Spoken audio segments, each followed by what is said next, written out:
GT World Challenge Europe, powered by AWS Sprint Cup, is back in action this weekend. It's been a long time since we went racing at Brands Hatch, but here we are in the sunshine at Misano.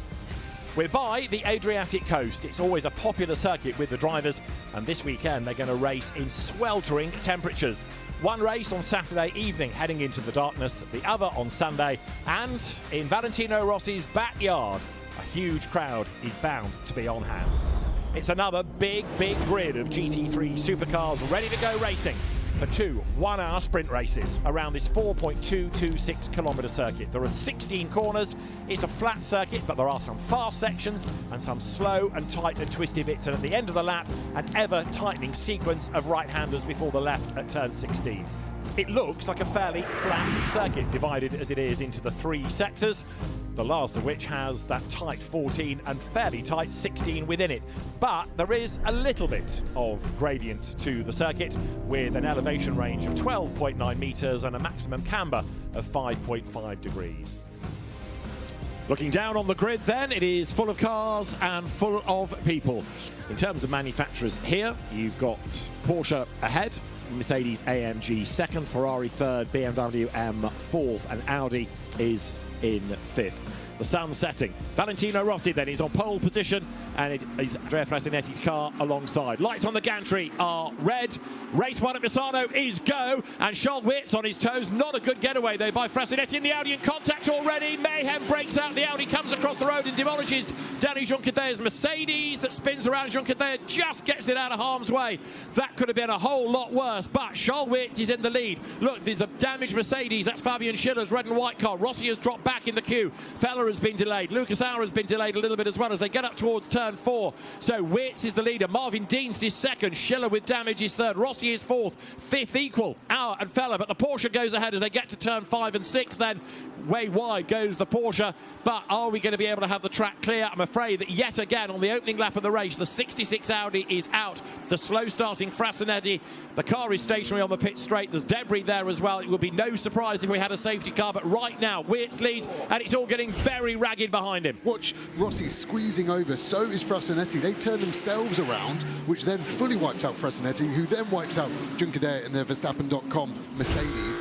Right, green flag on the line. You had the race director explain to the teams. They can tell the drivers. It'll be on the in-car marshalling as well. And Charles Wirtz has made a good restart. The weave is to get the tyre temps up as much as try and fend off Marvin Dienst as they go down towards turn 1. So it is Wirtz who leads them away. Dienst is second. Fabian Schiller there in the red and white Mercedes third, and those two Mercedes arguing over the bronze lead. Fourth is Rossi, fifth is Auer, sixth is Feller, and they power their way now towards turn 4. Over the timing line they stream then. Charles Wirtz still clear in the lead of the race, but the gap's down a little bit because there Marvin Dienst has just done a personal best, and he's pulled back a tenth of a second against Wirtz. So the gap down ever so slightly as the battle is on there. Augusto Farfus comes under attack heading down towards turn 1. He's got Mathis Leesman with him. He's also got Dean McDonald behind him.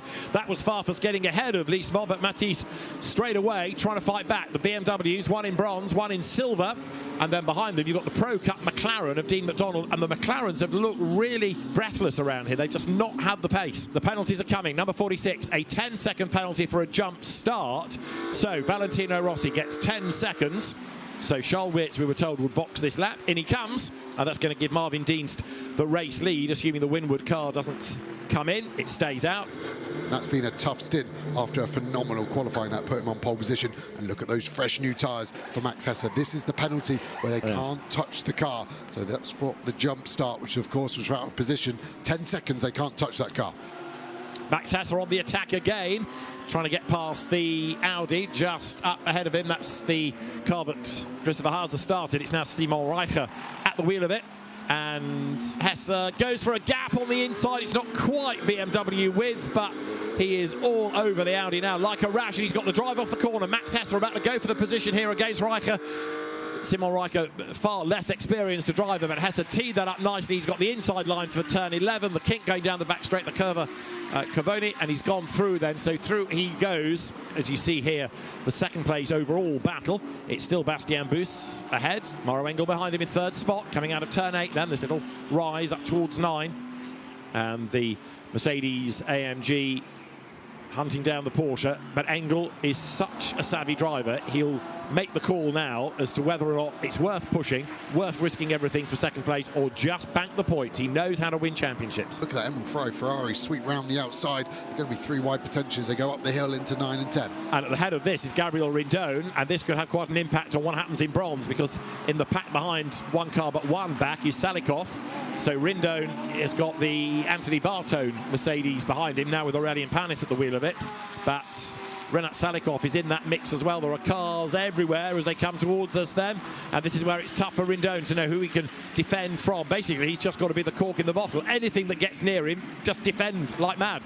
But Salikov needs to clear the silver Mercedes, and he might actually have his task eased, because Bartone's car, Aurelien Panis, the fiery French driver at the wheel of it, is really on a committed push to get past Rindone. And look at that, Salikov straight away on the attack. This is his chance. So just as GetSpeed have been advising Rindone of one situation, now they have to say, right, you've let the right car through, but the next pair of headlights are going to take your class lead. Behind is Konsalapalainen, who is looking for a way through as well. That's the Pro Cup Emil Frey Ferrari from last on the grid. Salikov does not want to have to worry about what's going on behind. He needs to push. But again, Wynn would need to be on the blower to say you can let the Ferrari go. And I think that Lapalainen's going to have a go down towards turn 8. Let's see, he's alongside Renat Salikov, and he's got the job done. And that Ferrari now getting a bit menacing as well of Gilles Stadsbader. This, meanwhile, is the race leader, Calvin van der Linde. This car has absolutely annihilated the opposition in this race. Attention all teams, full course yellow in 20 seconds. So full course yellow is coming, says Niels Vitic, and that is to get this car out of the way. It's over at turn 13, and the full course yellow 10 seconds is imminent. So no overtaking from 10 seconds, and then you have to be at 4, 80 when 3, birthday boy Niels 2, Vitic gets 1. to 0. Full course yellow, full course yellow. And that's the reason for it. That's a really, really cool way of enjoying it, isn't it? And the car is out of the way, but it's going to be Charles Weert's a 19th Sprint Cup win beckons. So, checkered flag is at the ready rather than a green flag. And we're going to end under full course yellow. Number 32, BMW is going to win. It's more success for WRT. Kelvin can crawl over the line, savour the moment in the BMW, because there's no argument about that for the win. It does take the sting out of Maro Engel's efforts to get on terms to get past Bastien Bus. So it's going to be Bastien Bus and Ricardo Feller for second place, and it's going to be third for Maro Engel and Lucas Auer. Charles Weerts and Kelvin van der Linde then are the race winners, from Ricardo Feller and Bastien Bus. Third, Lucas Auer and Maro Engel, ahead of Thierry Vermeulen and Ben Green, who sort of flew under the radar a bit to get fourth. Fifth, Dylan Pereira and Alex Arca. Sixth, Valentino Rossi and Max Hesse. Then Amaury Cordial and Jordan Pepper in seventh. Christopher Hausser and Simon Riker. Eighth from Thomas Neubauer and Arthur Leclerc. And then 10th for Mathis Lismont and Ignacio Montenegro to win again in silver. It's there, Kelvin van der Linde and Charles Weerts with their trophies are very happy indeed as they celebrate atop the podium.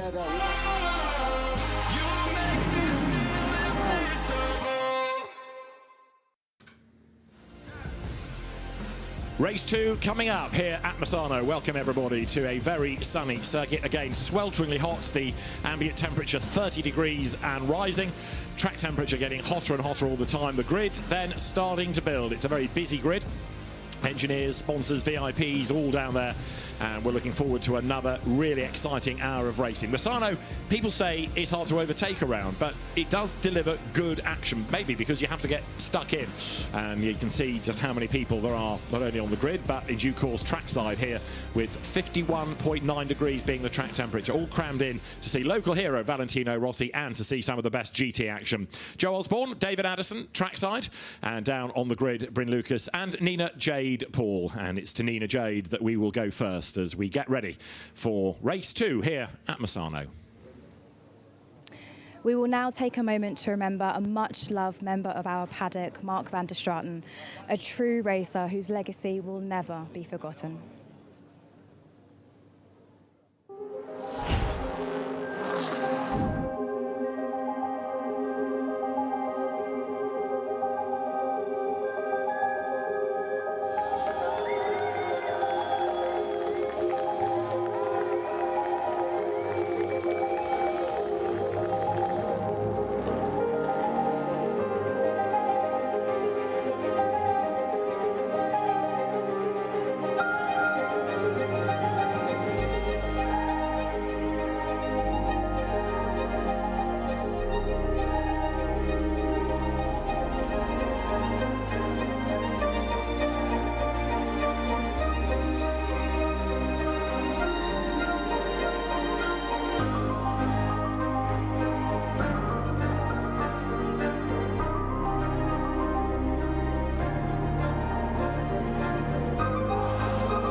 I am now standing with Olivia Boutsen and Stefan Rattel. Olivia, some wonderful memories there, and you had the privilege of working with Mark over the last few years.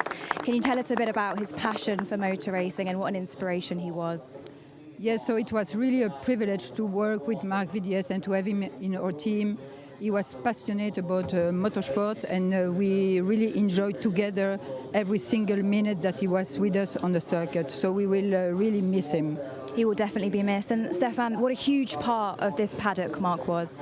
Yeah, it will be greatly missed. You know, it's been, I think, something like 20 years. He's been with us in the FIA GT Championship, in the FIA GT1 World Championship with the Fords, in Blancpain GT, the BMW Z4, and then in GT World with a number of brands, and the latest one Porsche, what became Boutsen VDS. And yeah, he's been a huge contributor to the sport, and he had great results. I mean, VDS won the 24 hours of Spa. When you win the 24 hours of Spa, you are the pinnacle of GT racing. So he was great, and we're really going to miss him. Well, his legacy will never be forgotten. Thank you, guys. Thank you.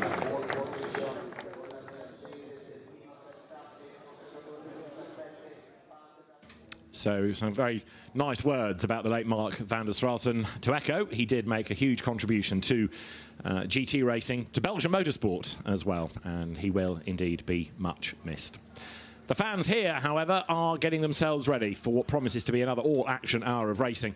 And as I say, Joe, it is a circuit that the drivers say it's hard to overtake around, and yet it delivers action. Yeah, there's 16 corners in 4.2 kilometres. That's one of the ingredients to the success of racing around here.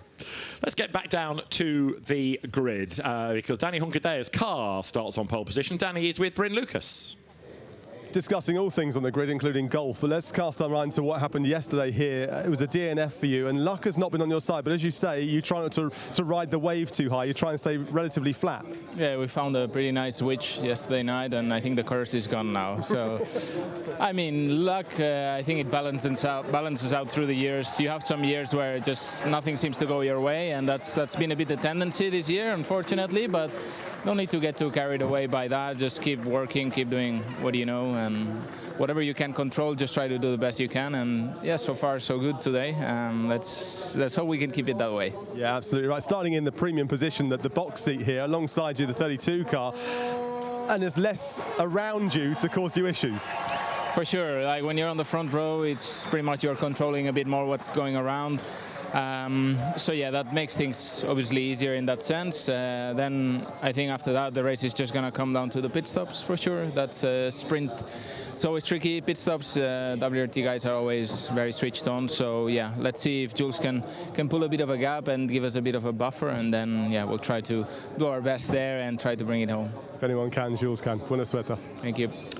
Yeah, Danny Hunkadea eliminated before turn one yesterday. He got caught up in that start line melee that you saw in the highlights. And alongside will be yesterday's winners, Charles Witz and Kelvin van der Linde. The BMW had an unsafe release in qualifying this morning, but no grid drop, just a financial penalty to the team. So they remain on the outside of the front row of the grid. All that cheering you've been hearing in the background is largely because I think Valentino Rossi is, yes, he is on the grid. Everywhere the guy moves here, there's a throng of people around. There's always applause, and you kind of sympathise a little bit. He wants to get on and race, but here, more than anywhere, there's always massive support for him. Yeah, that's why it's so refreshing to him. Put it on pole position, just have some time to himself to bask in his own glory. And another motorbike racer that is here, Aaron Slight, who did race in GT and in British touring cars for a time. He's on the grid with Nina Jade. Aaron, welcome back to Misano. Yeah, it's been a long time, but yeah, it's really good to come back. A beautiful day. I love Misano. Well, you know what it takes to win around here. Have you got any tips for our GT World drivers? Not really, because last time I was here we were going the other way. But this was my very first double victory. It was at Misano in 1988, so I have very fond memories for Misano and the area. For this area, just good memories for me.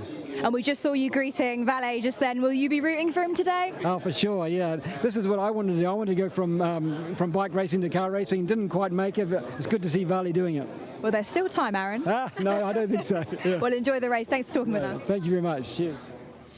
Yeah, Aaron Slight, to say, did have a spell in the BTCC aboard a Peugeot. There is the so-called Valentino Rossi BMW that kind of ignores the guy that put it where it is on the grid. Max Hesse qualified it 4th today. Whether Valet sauntered into the garage and pointed out, you know, 1 grid sheet 4th, 1 grid sheet pole, we'll have to wait and find out. But he was on pole yesterday after Valentino Rossi's first ever car racing pole position, and that was done all on his own. No aggregated times or anything. It was all down to Valet's right foot. Right. Kelvin van der Linde, a winner yesterday, part of the BMW throng that Bryn Lucas has found.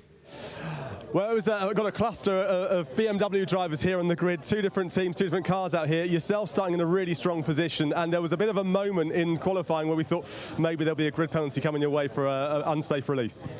Yeah, I mean, that's part of the game, right? It's a sport of margins, and you obviously try and exploit every margin you can get. So, yeah, luckily nothing more serious than just a warning.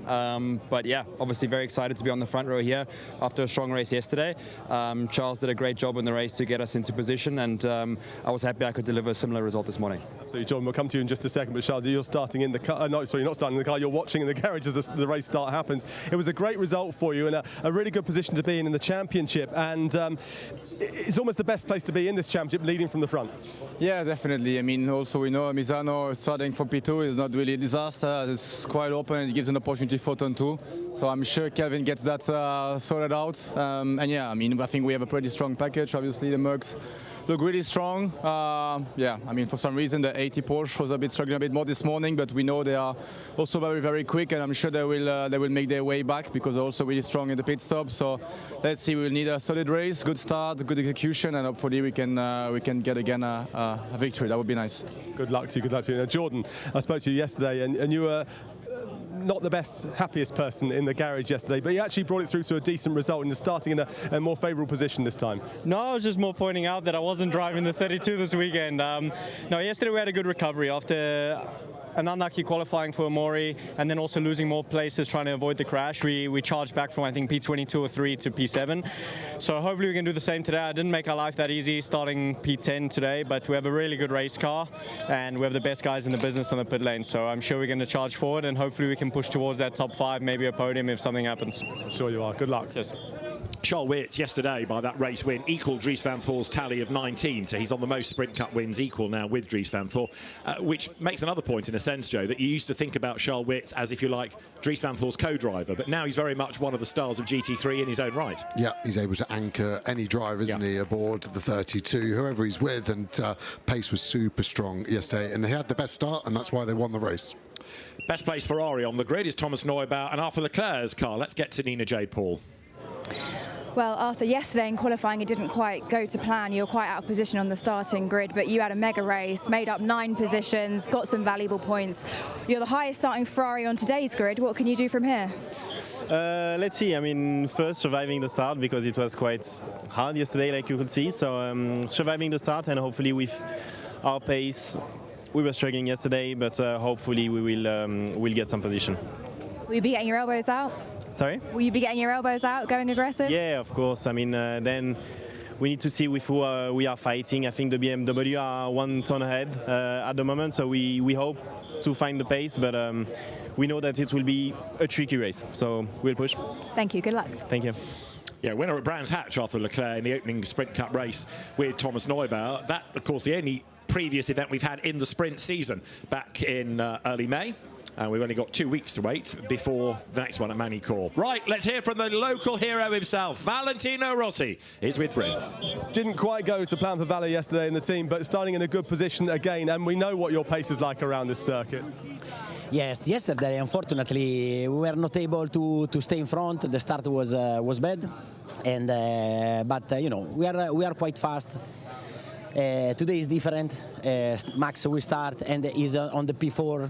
Is in the middle of the top guys. You have a lot of fast cars. So we need to try the maximum, and we will see if we can fight for the podium. He's looking very, very comfortable. He's looking very assured out there. And yourself, I mean, you always come across as relaxed. But are you relaxed? You said to me a moment, maybe relaxed isn't the word, but are you relaxed in this moment? Yeah, you know, you need to try to be ready and concentrate, but not nervous. So this is the limit. You know, you have to be there.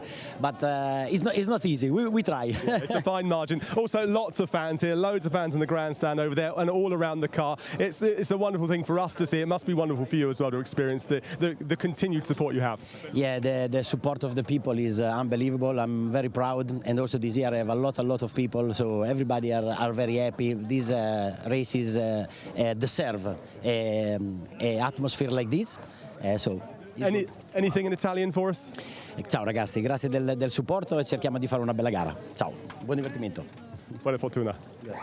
Valentino Rossi's car, fourth on the grid. Max Hesse will do the first stint. And, of course, Valle is a double winner here, so don't rule out another victory. You never know what is going to happen. Just like yesterday, it could all change at any point of the race. And a lot of support. We have 3 minutes to go then before the formation lap. The grid is starting to be cleared of the VIPs, of the extraneous engineers, one who will stay with each car ready to fire up the engine at the 1 minute board, and then we are good to go. Right, on the evidence of yesterday, we're heading for another BMW win. It's looking hard to look elsewhere. Of course, Jules Gounon on pole will want to do something about that. As you see, Kobe Powell's with a phenomenal qualifying third has really lifted that Aston up the order from where it was yesterday. I just really like the outside line here into turn one, and I think that will favour the 32 car once more. Yesterday's winners look pretty strong, and it's hard to call a winner outside of that 32 WRT BMW. All the applause from the background last year, because people have just spotted where you and I are. There you can see some of this enormous crowd. Crowd's getting better and better and better every time we go to a GT World Challenge Europe event. If you've not been to one in the flesh, well, you need to do so, because not only are they fabulous cars to watch, but the racing is mega, and the atmosphere trackside where you can properly hear the cars. You need to get yourself to an event. So Manicourt, 2 weeks' time for the next Sprint Cup event. Other sprint rounds to come. Zandvoort in September. Barcelona in October. So plenty of attractive venues for sprint. Plus, of course, we've got the endurance season, the Nürburgring, Portimao still to come in that as well. Jules Gounon takes on a bit of last liquid. He's on pole position in that Verstappen Racing Mercedes, the team's first pole position, and Jules making a rare return, at least as far as this season is concerned, to sprint, while Chris Lallam has his appendix out to save weight and go even faster next time. Exactly that, so he'll come back raring for success. It's been a really strong lineup between Jungder, Gounon and Lallam in endurance, but yeah, it's good to see Gounon in sprint once more. And going so quickly. And you think for a guy like him that's won what he's won and has had success everywhere pretty much, the emotion on that pole position lap when he got the news that's it was as though he just won a championship. You know, it was only one lap in quotes, but the emotion it generated was quite surprising. The onboard camera picked up his voice over the engine, the V8 engine in that Mercedes. That's how loud he was cheering, a very loud expletive over the camera. You see the cars carrying these stickers to remember the life of Mark van der Straten. The grid is now cleared. The final officials will make their way off the track. The engineers happy that the cars have all fired. A quick reminder as well that we've got the Pro Cup. We've also got gold, silver and bronze. The cars in the different classes, when you get the timing tower live during the race, the white background for the number will be the pros, the orangey one for the gold, blue for silver, and then bronze with the other orange shade, so you know which class is which. Bronze having its first outing of the season, wasn't at Brands Hatch, there just wasn't space to put the cars in the pit lane, but there is here, so the bronze championship begins, and yesterday a win for Gabriel Rindon and Fabian Schiller. So the leading car moves away, and on instruction, and the green flag now waved, the race cars set off in pursuit with Mercedes AMG, BMW front row, Aston Martin BMW row 2, Ferrari Mercedes AMG row 3.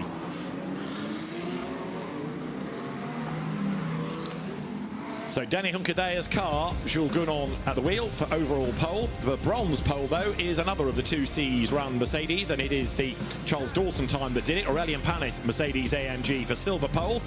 Then we have Arthur Rougier, gold pole. But Jules Gounon, the pick of the bunch, he is the driver who starts on pole position then. The Verstappen racing car operated by 2Cs, so 2 poles out of the qualifying this morning. Jules Gounon won the Rover Pole Award. He lines up alongside Kelvin van der Linde ahead of Kobe Pauwels, best qualifying, and Max Hesse 4th. Arthur Leclerc starts 5th, and 6th on the grid, Maro Engel ahead of Arthur Rougier in gold, and then Ben Green, Consolapalainen lining up alongside Jordan Pepper. Alex Arca is next. He's had a gold win yesterday. Romain Andriolo had a gold win at Brands Hatch ahead of the championship leading Bastien Bus, winners at Brands Hatch alongside him Aurelien Panis on silver pole position. Next up, Patrick Niederhauser alongside Louis Pret. Matthias Zagazeta had a Gold Cup win at Brands Hatch, and he lines up alongside Marvin Kirchhofer ahead of Mattia Michelotto and then Gilles Stoudsbader. Mathieu Villagomez comes next alongside Mikey Porter, a silver winner at Brands. Ignacio Montenegro, twice a silver winner this year, is alongside David Pittard, and ahead of the bronze pole car of Charles Dawson. Then it's Simon Reicher's Audi, Maxime Robin and Dorian Boccolacci. Next, Boccolacci with work to do from there. Peter Dempsey, championship debut this weekend, and alongside him is Dustin Blattner. Then Robin Knudsen, a Renat Salikov. Oliver Söderström is on the 17th row alongside Mark Kastelich ahead of Darren Lung, who's also in bronze, and Carl Bennett alongside him. Alex Malikin is way back on the 19th row alongside Dimitri Gavatseva, but ahead of yesterday's bronze winner Gabriel Rindone. Then it is Carrie Schreiner ahead of Marco Pulcini and Marcello Tomassoni to round out the 42-strong grid.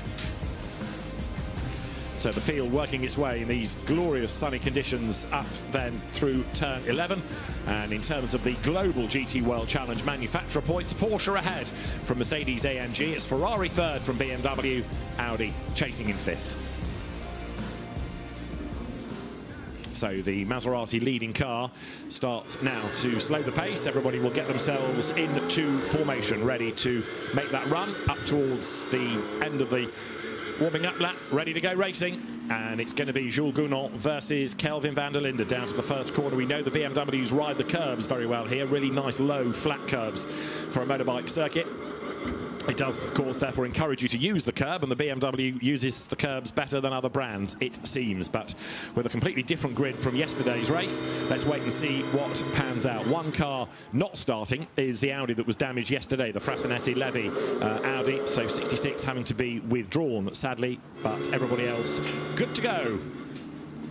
Mercedes number 3, Jules Gounon in the Red Bull colours, Kelvin van der Linde alongside. It is the 4th race of GT World Challenge Europe, powered by AWS Sprint Cup. It is 1 hour ahead of us, and it is go! Lights go green, good getaway by Gounon. Van der Linde tries to go with him on the outside. Others look to try to dart to the inside and gain track position down towards turn 1. The first pinch point, side by side for the lead. Van der Linde around the outside at 1, the inside for 2. The BMW just gets ahead, but Gounon tries to come back at him on the inside at 3. He's way up the curb.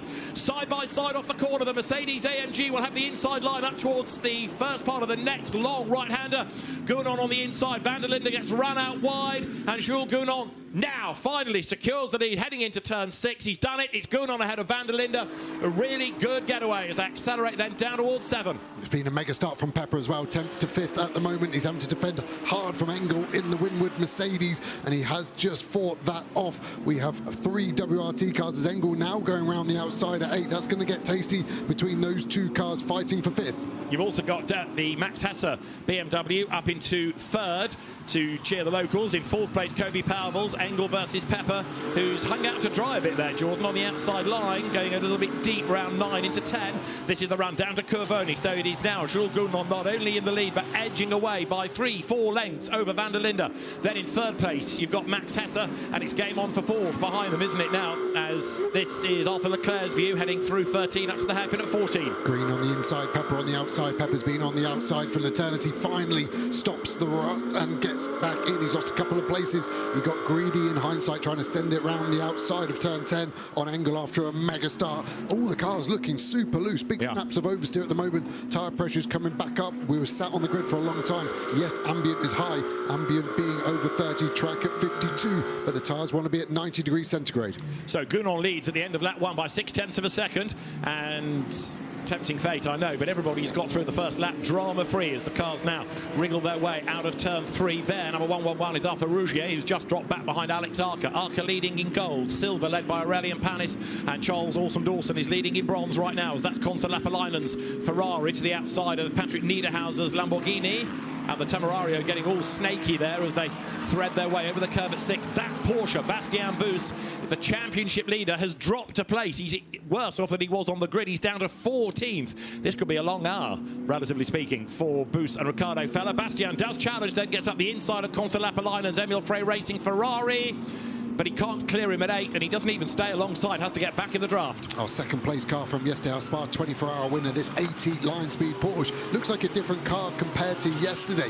Just has no pace. If they made a setup change, there's a problem in that car. As you can see, one of the AF Course Ferraris going on the big defence. That's Leclerc trying to defend from the Audi of Acker, and Acker's going to sweep round the outside.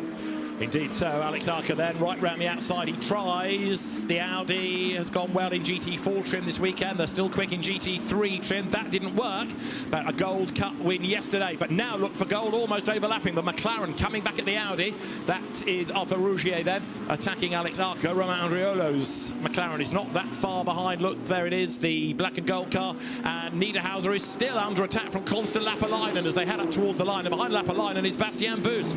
A lot can yet shake out of this. Bus in the Porsche, looking like he's got the speed now. He's on the outside line, look, going down towards turn 1. Way up the curve, Bus goes round the outside at 1. That's the inside for 2. He's going to try the Lamborghini as well, just gets his nose chopped off. But Bastien Bus has got past the Ferrari at least. Good move. Amazing move at 1, but I actually think the move on the Lambo was possible at 2. He just didn't believe it could happen because no one's ever done it before, but that was an amazing performance. So maybe the Porsche's waking up, maybe the tyre pressures are coming to him, but we're still a long way down. We're still way outside the top 10, and that's not something we've been saying about that 80 Porsche all season long. They just didn't qualify well, and then it makes life so much more difficult come the race, doesn't it? As you see there, the Garage 59 McLaren trying to hang on to its place. Louis Pret further back down the order, and also number 59 in the hands of Marvin Kirchhofer, involved with Aurelien Panis now, but neither of the Garage 59 cars have sparkled, sadly, this weekend. Panis, in the meantime, in that Mercedes, going great guns, but he's also under attack from the Mattia Michelotto VSR Lamborghini, 3 wide nearly, coming out of turn 10. Yeah, these Garage 59 cars got no pace. Remember that Kirchhofer car got wiped out at Monza, new chassis, and since then it just has not gone well for them, and they are really struggling. They're just about staying ahead of the Silver Cup leader in that camo Merc. Panis looks to the inside. I worry for Kirchhofer. He's got no pace and everyone's getting frustrated behind. Dawson in the lead of bronze, but dropping back through the overall order. He's not that far ahead of Peter Dempsey's Ziggo Sport Tempesta Porsche. As you look then at Aurelien Panis leading in silver, but it's Jules Gounon leading pro, goes over the line. So Gounon leads the way. Let's listen in. Okay, Jules, good job. Just a reminder, be mindful of track limits. It's a 20-lap stint. So 20-lap stints they are aiming for Jules Gounon, and that reminder about track limits, because it's for the car for the race, not just for you for your stint. Yeah, exactly, and we see the Temerario has been turned around. That's got to be Bus. I said he should have overtaken at turn 2 the previous lap. He has done this lap. I doubt that was clean with the way the Lambo had spun off so early. That car has been loaded up around the apex, and I would suggest Bus realised that he couldn't have done it the lap before, has tried to replicate it, and it has not gone cleanly. And Patrick Niederhauser rejoins, but it may well be that there is a penalty brewing for the Porsche. Let's have a look. Yeah, a real lazy move from Bus there. He's on the apex curb, and those big yellow sausage curbs are going to lift the front up. So we're on board now with the aggressor. This is where we could have made the move last lap, and look, we're nowhere near along halfway. At best, it's going to be a 5-10 second penalty in the pits, worst case drive-through. It's under investigation. If it's a time penalty, at least they can clear that on the pit stops. There's always a chance of a stint 2 safety car. There is the Porsche then. So Bastien Bus up into 12, but being looked at for the aggression evinced. Silver still being led by Panis. Gold still being led by Acker. Bronze still being led by Dawson. And up front, Jules Gounon leads the way. But Van der Linde to the eyes, coming back at him. The gap was 7/10 last time over the stripe. I would offer you that BMW looks a fraction nearer. Let's see then. Over the timing beam, now goes Gounon. Van der Linde behind him. 0.747. The jumbo time last time is now 0.527 of a gap. Yeah, 2/10 back to Van der Linde, who does the fastest lap of the race. This 32 BMW we're looking at. And just to circle back to the radio message we heard from Al Flaming, the West Country accent on the engineer for Jules Gounon, talking about track limits. They get 6 lives in the race. It doesn't reset in this, so he has to be careful. And there's 6 opportunities per lap to get a track limit warning. So all the drivers are told to keep them for the end of the race. Of course, if there's a safety car, it all bunches up, so everything you've done before becomes slightly less relevant, and the engineers just have to remind their very intelligent, limited drivers sometimes the rules of engagement. We've had Marco Pulcini's Ferrari down the pit lane with a problem, but then he's been looked at for speeding in the pits, sadly. That car now down in last place and effectively a lap down. So Gounon leading, but Van der Linde second, fastest lap of the race.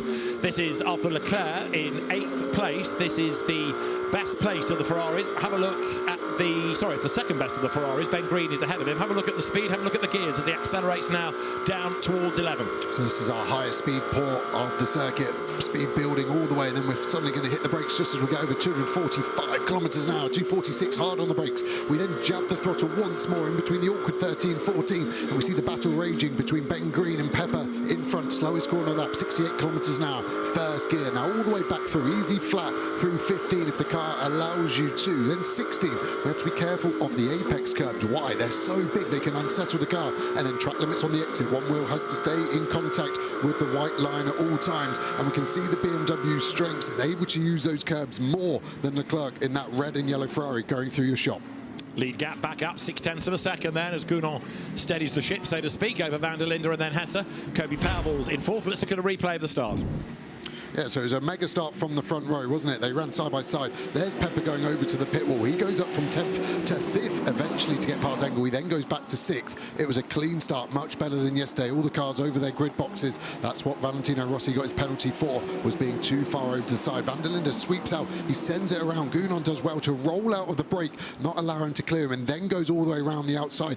Big respect between those front two cars, leaving a car width just for each other. And now we've been side by side for 3 corners. It goes on for another 3 corners, a car's jostling behind. This is where Gounon then finally just runs him out wide enough, and Van der Linde struggles to get the traction down on that painted surface, and it's a longer distance, and finally Gounon can breathe a little bit easier as he goes, and then Engel on the attack to Pepper, both cars on the grass, and eventually Engel decides to go round the outside of Pepper, and then Pepper at the next corner tries the outside, and that's where he lost a further place to the Ferrari behind him. We've had a change for 4th place because Mauro Engel has now cleared the Aston. In replay you can see the Ferrari having a big lose in the background as well, but amazingly everybody scattered in avoidance and the race continued. That's how Peter Dempsey saw it. Ferrari pirouetting. That was Gilles Stoudsbader's car. So there's your leader, Gounon. Van der Linde second. It is Max Hesse back with them in 3rd place. But as I say, Mauro Engel is up into 4th. And Kobe Powell, who was in 4th, has dropped back into 12th, having had a moment. Yeah, and the BMWs are able to pull away from this yellow Mercedes of Engel, then the Red Bull Ferrari from Emil Frey, then Pepper, then Leclerc. Charles Dawson, bronze leader, drive-through, causing a collision at turn 6. Was it Dawson that got into that Ferrari and turned it round? But 222 Mercedes AMG, there it is. Charles Dawson being given a drive-through, and Kobe Powell has not had a moment. He's got a problem, and he's limping into the pit lane, I'm afraid to say, after that great qualifying effort. Yeah, it's got no drive at all, does it? It looked like it was just rolling to a stop, and that's going to be pretty galling for the Com2U team as we see the BMW attacking now the Ferrari into turn 8. So hard to get this move done cleanly at the moment. A-OK, slight bit of rubbing. Ferrari will keep the position. That's Matthias Zagazzetta versus David Pittard. David, who is very much a Nordschleifer expert, so very flat circuit by his standards. This dives up the inside, makes the move, beautifully done. Much underrated driver is David Pittard, but he is a very good peddler indeed. Winner of the Nürburgring 24 Hours, made that decision a few years ago to, if you like, concentrate on Nordschleifer racing. He's had a long link with the Valkenhorst team, and very much a guy you want in your corner, whether it's as a driver or a driver coach. Engel, though, now released, absolutely flying, isn't he? He's going to be up with the top 3 before long. Last lap through, Max Hesse did the fastest lap of the race, but I think Engel could be on for the fastest lap of the race this time around. The leaders have gone by. Gounon, Van der Linde, Hesse. Mauro Engel goes through, not quite the quickest lap, but he's absolutely charging. Yeah, the top 4 cars, all their last times were within a 10th. That is Dustin Blattner, who's had a spin out of bronze in number 74 Ferrari. So he rejoins. That was at turn 15. Yellow flag will go in. Over the line there goes Renat Salikov, who is second in bronze. Charles Dawson is now in the pit lane to serve that drive-through. So Salikov there in that Mercedes leading the class for now. I just worry if Blattner, was he helped there? Darren looking very close behind him. I don't want to say Darren was guilty there, but it was a strange place to have a spin. Nicky Team, the teammate of Kobe Powell's, the 007, looks like it's retiring. Yeah, I think Nicky Team is heading for the airport. He has had a miserable weekend. Bizarre, isn't it? Some weeks the car goes so well to win, for example, as it did at the Paul Ricard 6-hour race, and here within a couple of laps almost at the start, the car in strife. So, Renat Salikov leading bronze. Behind him, Oliver Söderström versus Gilles Stadsbader, and Stadsbader there, that is Carl Bennett's Ferrari, number 71, also involved in the mix, going a little bit deep into the corner, but Salikov now clearing the lead of the class, going nicely. Really nice, and he's in some clear air. Dempsey sending some moves in the Tempesta car. Good to get him in the championship. Yeah. A very fast bronze driver, and he's got a huge amount of experience as well, so he's become a bronze driver in demand, and of course the bronze class gets a pretty good prize here, and the entry to Le Mans is a big interest for a lot of these bronze class cars. Yeah, Peter Dempsey, good single-seater racer a long time ago, ran out of money, gave up on racing really, and then somebody realised that he was a bronze and brought him back into the fold, and he has rebuilt a career within the last year or so, if that. And Peter Dempsey then now charging on. It's his first weekend within GT World Challenge Europe. Good to have him involved in this. He's been racing in the World Endurance Championship this year as well, but winner of the Walter Hayes Trophy, the Formula Ford event at Silverstone in the past. The Ziggo Sport Tempesta Porsche goes over the line, as there you see the leader, Jules Gounon, not getting away, is he, from Van der Linde? No, it's pretty status quo, isn't it? The fastest lap of the race goes to this car, the 46, and it's a 33A. Max Hesse is sending it. These tyres only do half the race. The driver gets a new set when they jump in, so there is zero tyre management here. Every lap is everything you can give it.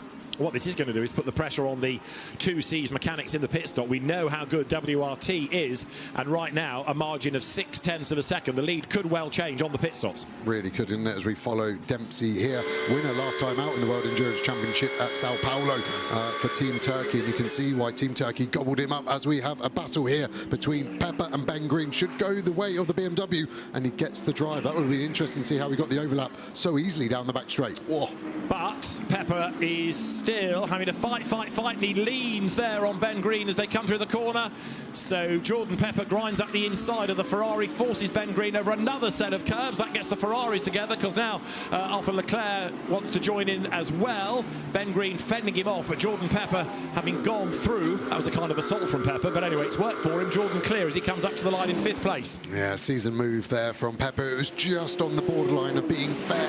He eased Green off the track. I was surprised how well Ben Green did well. As he got damaged, that car looked leery under braking, maybe just some pickup on the tyres where he's not been in contact with the racing surface for a few hundred metres. But yeah, I think Pepper will get away with that one, but Ben Green won't be happy, as now the battle goes to the cars behind. And Alex Arca trying to find a way past Arthur Leclerc, but at the same time repel Arthur Rougier. That's for the gold lead.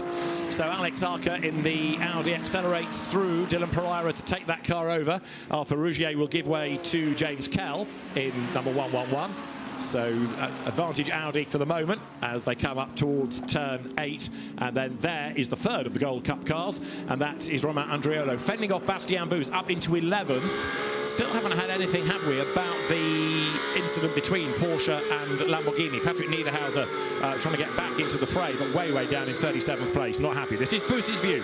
Porsche looking really nice. You see how well he hooked up the apex curb versus the McLaren in front of Andriolo. So now we see the speed of the Porsche. It's 246 for Arthur Leclerc as we got here. Where's it going to be for the Porsche? It's going to be pretty similar, isn't it? 247 just crept in, and that McLaren looking loose in front. The rear of the car sliding all over the place. This was the car in front that caused the late full course yellow, remember, as it went in the gravel at turn 13.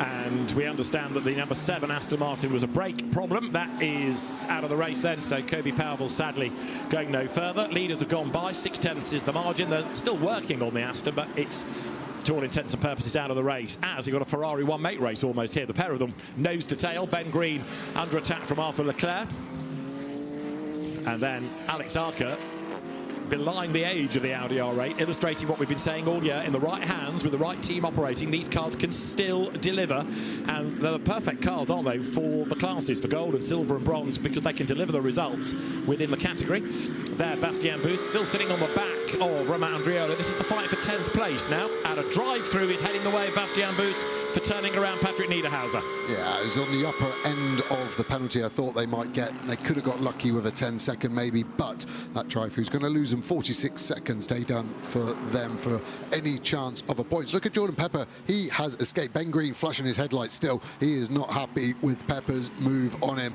Like I said at the time, I think he'll get away with it. The drivers remember that. Next time when the shoe's on the other foot, I think Ben Green is going to rough Pepper up. Once you've set the bar, it's there for life. So Green goes through ahead of Leclerc in the Ferrari fight. Alex Arca's Audi ahead of the best McLaren. Again, CSA humbling Garage 59, at least for the moment, because it's their cars, CSA's cars, 9th and 10th, as against the Garage 59 cars in 12th and 13th. That said, they're going to gain a place once we have that bus stop, Bastien Bus, to make his pit stop, the drive-through for causing the collision. And is he going to do it now and get it done? Yes, he is. The car fires to the pit lane, and there's no point arguing about it. The penalty is there. You just got to take it and then rebuild the race. Exactly. Some damage on the front as well. It's almost identical damage that was on the front from yesterday's contact on the start. They were not guilty of that one, but today they are. And yeah, it'll be interesting to see what Booth says about it. I can see why he thought about it, but once he was there, he couldn't get out of it, and contact was all on his door. Meanwhile, Max Hesse shadowing Kelvin van der Linde, and Jules Gounon hanging on to the race lead. Now, second stint, Charles Weerts versus Danny Honkadea versus Valentino Rossi as well. So it's going to be a really interesting fight, isn't it? Especially as we don't yet know the order they're going to come out in, because the pressure will be on the teams. I'll make the point again, pretty much every year when we get to an SRO award ceremony, the best pit stop award always goes to not only WRT mechanics, but from the 32 entry. So it would not be a surprise if 32 came into the pit second, but was the leader the other side of the stops. Yeah, I would agree with that statement. And remember yesterday we were talking about when do these cars stop. There's a 10-minute window from 25 minutes into the race to 35 minutes in. But the undercut's so strong because you get a new set of tyres in that pit stop. So effectively the car is given a new lease of life, and it can be worth up to 4 seconds over those first 3 laps. So if you do it early, you basically get that 4-second jump on anyone that stays behind. And track position is so important. Expect most cars to box as early as they can. There is Max Hesse heading up towards the line. So Jules Gounon leads the way, but he's got this omnipresent shadow of Kelvin van der Linde behind him. Hesse is another 9/10 of a second back, and it's still Max that has done the fastest lap of the race, which therefore means that Valentino Rossi definitely has a chance going into that second stint. But he's going to be mixing it with the big boys, isn't he? Some big GT3 names around him. Jordan Pepper, don't forget, is going to give that car over to Aymeric Cordial for the second part of the race, and he's chasing after Maro Engel, who hasn't quite caught the BMWs. It looked as though he was going to when he was released, but he sort of plateaued a bit as Maro in 4th spot, ready for Lucas Auer to do stint 2. Yeah, the Winwood Mercedes not quite as quick as this Verstappen 2C's run car. Juncker on the grid said they had found something overnight, and for sure it is a big change. They will never tell us in a month of Sundays what it was, but I would really love to know. But this car looks hooked up, and it looks easy to drive, and it's such an obvious statement to make that it's not easy, but the car is stable. The driver is able to place the car where he wants. There's no snap of oversteer, and the understeer isn't there because he's on top of the curb every single time we cut to Jules Gounon. But is he having to work very hard to keep these BMWs at bay? You know, you can see what Maro Engel's Mercedes is like. Yes, Gounon was good over 1 lap in that qualifying session, but he's not getting away, and that's why I'm just wondering whether he's having to really hustle the car to hang on to this race lead, and therefore has he worked the tyres that little bit harder? The BMWs just seem to be happier, more stable, almost lazy in the way they attack the circuit. Yeah, they generate their lap time in a straight line, which doesn't take anything out of the tyres, so for sure that BMW will be easier on that. And there the two Boots and VDS Porsches running together. Dorian Boccolacci just getting past Robin Knudsen, 2 ahead of 10. Number 10 has been the car that's had all those dramas hitherto, but it got through Spa and finished, and it's done well this weekend as well. But good to see the 2 cars together, and for Mark van der Straten, the 2 Porsches heading up towards the line. Boots and VDS making the switch to Porsche for this season, and Dorian Boccolacci in Pro, being chased by the Gold Cup car of Robin Knudsen. Through they go, still trying to chip their way up the order. Tough weekend, 23rd and 24th, and the new livery aboard that number 10 car, almost Red Bull-esque, isn't it? But that's very definitely a Red Bull livery, and it's Jules Gounon, who this time looks a little bit further ahead of van der Linde.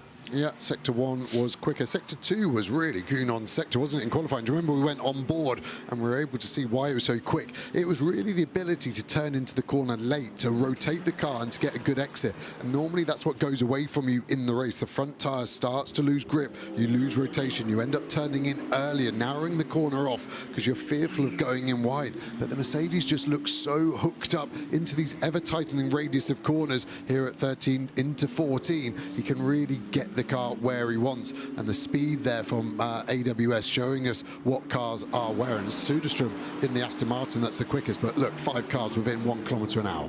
Soderstrom might be the quickest, but he's being given a time penalty for forcing a car off track, and Darren Lung is being given a drive-through in the Bronze Cup for causing a collision at turn 14. So there's quite a lot happening in terms of race control and penalties, and the gap second to third is coming down. Hesse catching Van der Linde as we get closer to the pit window, 2 3/4 minutes away. Yeah, you remember when we saw Blattner spin, I thought it could have been Darren Lung there, and that was at 14, so I would say that is what has happened there. Let's have a listen in to 46 BMW, Max Hasse's car. 7 laps, and we have a track limit turn 3, Track limit at turn 3 is the message, and remember 20 laps. Jules Gounon's engineer Al Fleming was talking about, and we're heading to that as well for 46. So actually that's pretty much going to be the benchmark lap for many of them, I think, to come in, as this is Darren Lung's moment. It's Dustin Blattner ahead. This is why he's got the drive-through. It's actually a bit harsh, that, for me, because Blattner leaves the door open because he's trying to go round the outside of the Porsche, and Darren fills that space, and then Blattner decides, I want to cut back.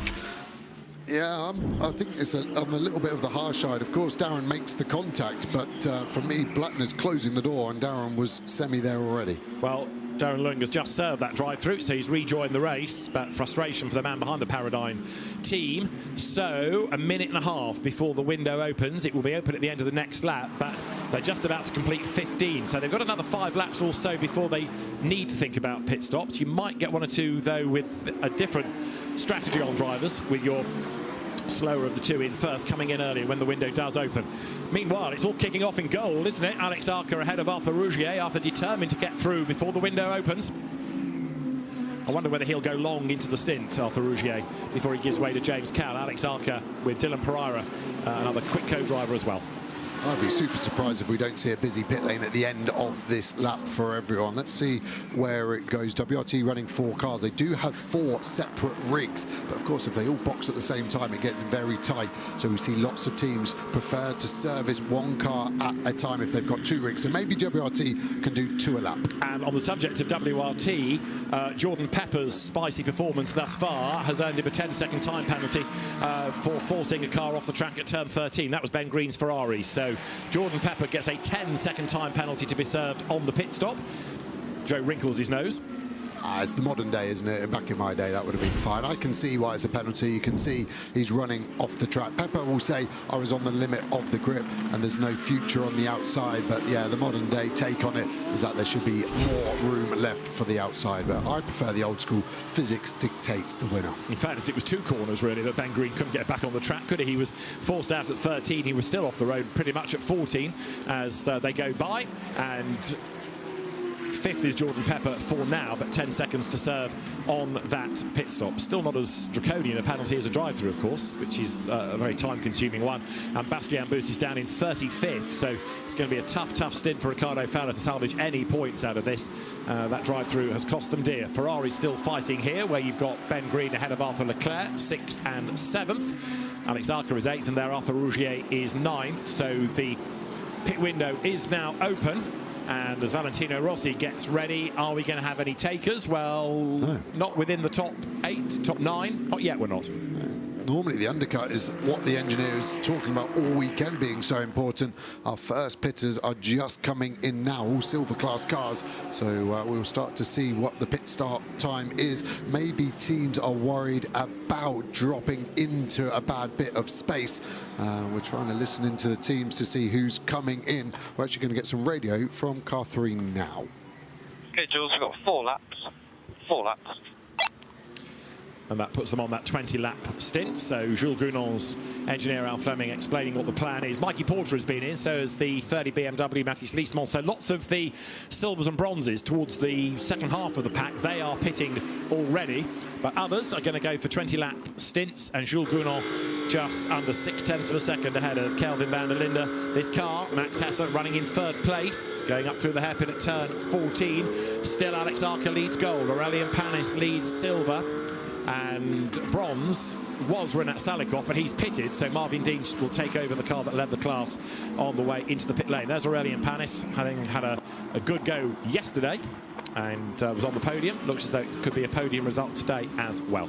Yeah, just still wonder with this undercut, looking at the track, because it's such a short track but a long pit lane. The problem is the 80 seconds or so you lose drops you right into traffic. So the undercut is obviously not as strong as the fear of falling into traffic, but traffic will now start to come out in front of our leaders. So this is going to have to be a fluid state of when to box. Here is our leader. We have 3 silver cars on their outlap on the next straight, and that could start to hurt these cars. Could indeed. Let's have a listen in to Kelvin van der Linde's radio this time. Okay, but all the silver and bronze are stopping right now, so we might have traffic on the next lap. 2 more laps.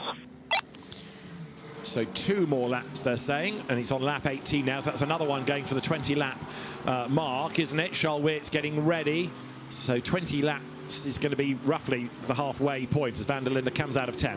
If you know you're going to get traffic, why wouldn't you box earlier? That's what I'm surprised. The engineers seem adamant on a run length. And again, engineers now don't even sit on the pit wall. They just stare at their laptops looking at the numbers. And sometimes the drivers have to wake them up with real-world problems. And that could be a real-world problem, as both of these cars, I think, will get that Volkenhurst Aston Martin in the next few laps. WRT trying to avoid stacking the BMWs, Bryn Lucas tells us from the pit lane, so they don't want 32 and 46 in together. Max Hesse, though, has fallen a long way back on this lap, and the first sector lost him 2/10, the second sector another 3/10. So has Hesse got a problem? Is this the tyres going off? But look at the gap now. He is a rather distant third. On that lap, he's lost 2.7 seconds against van der Linde.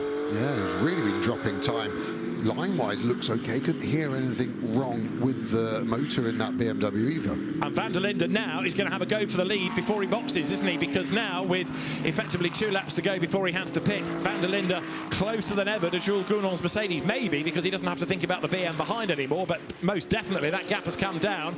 And Max Hesse carrying on in third place, but with no obvious reason as to why he's fallen back like that. No, really not. And tyres starting to get painful. We're still at high track temps here. Relatively low tyre wear here because it's such a smooth and flat surface. There's our silver leader. You can see the Mercedes at the front of that shot. So they're going to get a nice clean exit, they'll be hoping. And they can get all 4 tyres changed just with 2 mechanics and 1 wheel gun in around 19 seconds. So they're going through. Kelvin van der Linde, as you see the AF Corsa pit cycle going through. Again, team with lots of cars trying to avoid stacking. We've had the silver leading Mercedes rejoin now with Anthony Bartone at the wheel of it, and Gounon with another lap to go at the end of this, assuming they're not going to change the plan. They know that other teams can listen in just like we can, so maybe there's a hint of some duff information, but no, it'll be 20 laps for Gounon, 20 laps for van der Linde as well. And Max Hesse in third, carrying on, but now in no man's land. He's not being caught by angle, but he certainly can't catch up to these two. So 46 goes by. I did ask whether it might have been tyre use that has done for him, but if the tyres have gone off, get the car in and put a new set on. Yeah, really strange. And to illustrate the undercut, the fastest lap of the race has now gone away from Max Hesse, and it's gone to Leesmont in the silver class. So when you get the new set of tyres, the car's got half the amount of fuel in it. So yeah, that's why the car is quicker. That's why the undercut is going there. The team seemingly not wanting to blink first and trying to go long into this first stint. So the pit lane is busy, that is for sure. And I think we're hearing from Bryn in the pits that 32 was due in first anyway. So not only is Max Hesse losing time on track, he's got to go longer on maybe a set of tyres that's long past its best. So the gap for Valentino Rossi is going to be huge. But look in the background, that BMW is falling further and further away. It might only be 0.2 a sector, but over the course of a lap, it is getting serious. Let's have a listen in. Okay, mate, so we will box the same lap as 32. So this lap is the last one, this lap is the last one, you box next lap. Stay out this lap. That was a lap ago, we understand that radio message, so he's going to come in this time. And if they're prepared to bring him in on the same lap as 32, which isn't what we first were being told, then clearly that suggests there's an issue that they need to get on top of, doesn't it? Yeah, and so they're all going to box now then. Race in pit lane. 2C's garage is roughly 2/3 of the way down. WRT right at the end. Both get it stopped to the 50k pretty efficiently. It's now Hesse's turn. He looked good as well. So this is properly a race for the mechanics to get all 4 tyres changed. Remember, driver change as well, but the driver change should be much faster than the tyres.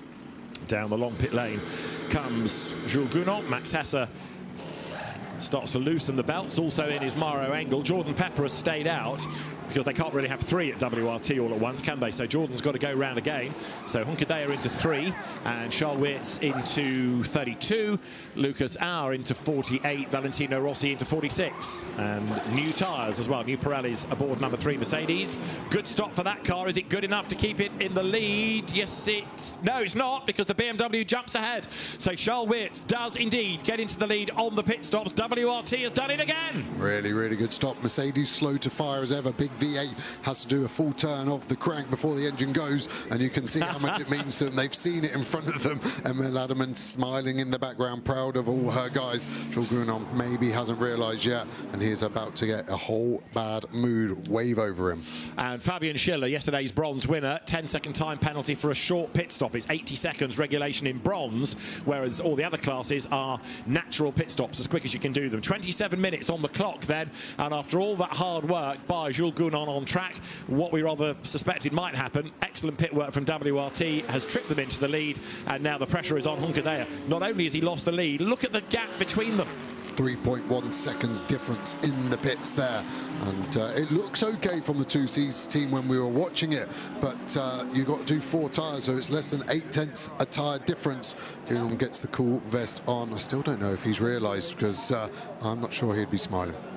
Well, he's happy with his stint, but yeah, there'll be frustration about the pit crew work, and it sounds hard to blame the team in a sense, doesn't it? But they are the guys doing that tyre change. It is in the pits, the time is lost, but they're doing everything they can. But WRT are just so well drilled. They're so good at this, and pit stop awards, as I say, regularly go the way not only of WRT but specifically the crew on 32. There it is, lead car, and could it be on for a double?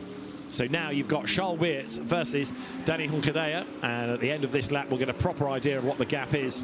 And now the message has hit home for Jules Gounod. Let's hear though from Kelvin van der Linde. He's given the car over to Charles Wirtz and he's with Bryn.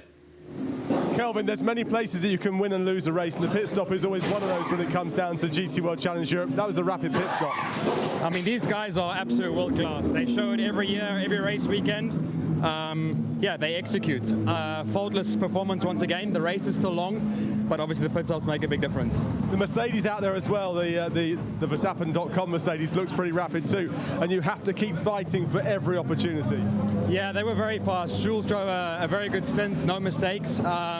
So there, you know, that makes a difference. When the cars are so equally matched, the drivers on the limit, yeah, that's why it's a team sport, right? So the guys in the pit stop, they delivered. You seem very happy so far.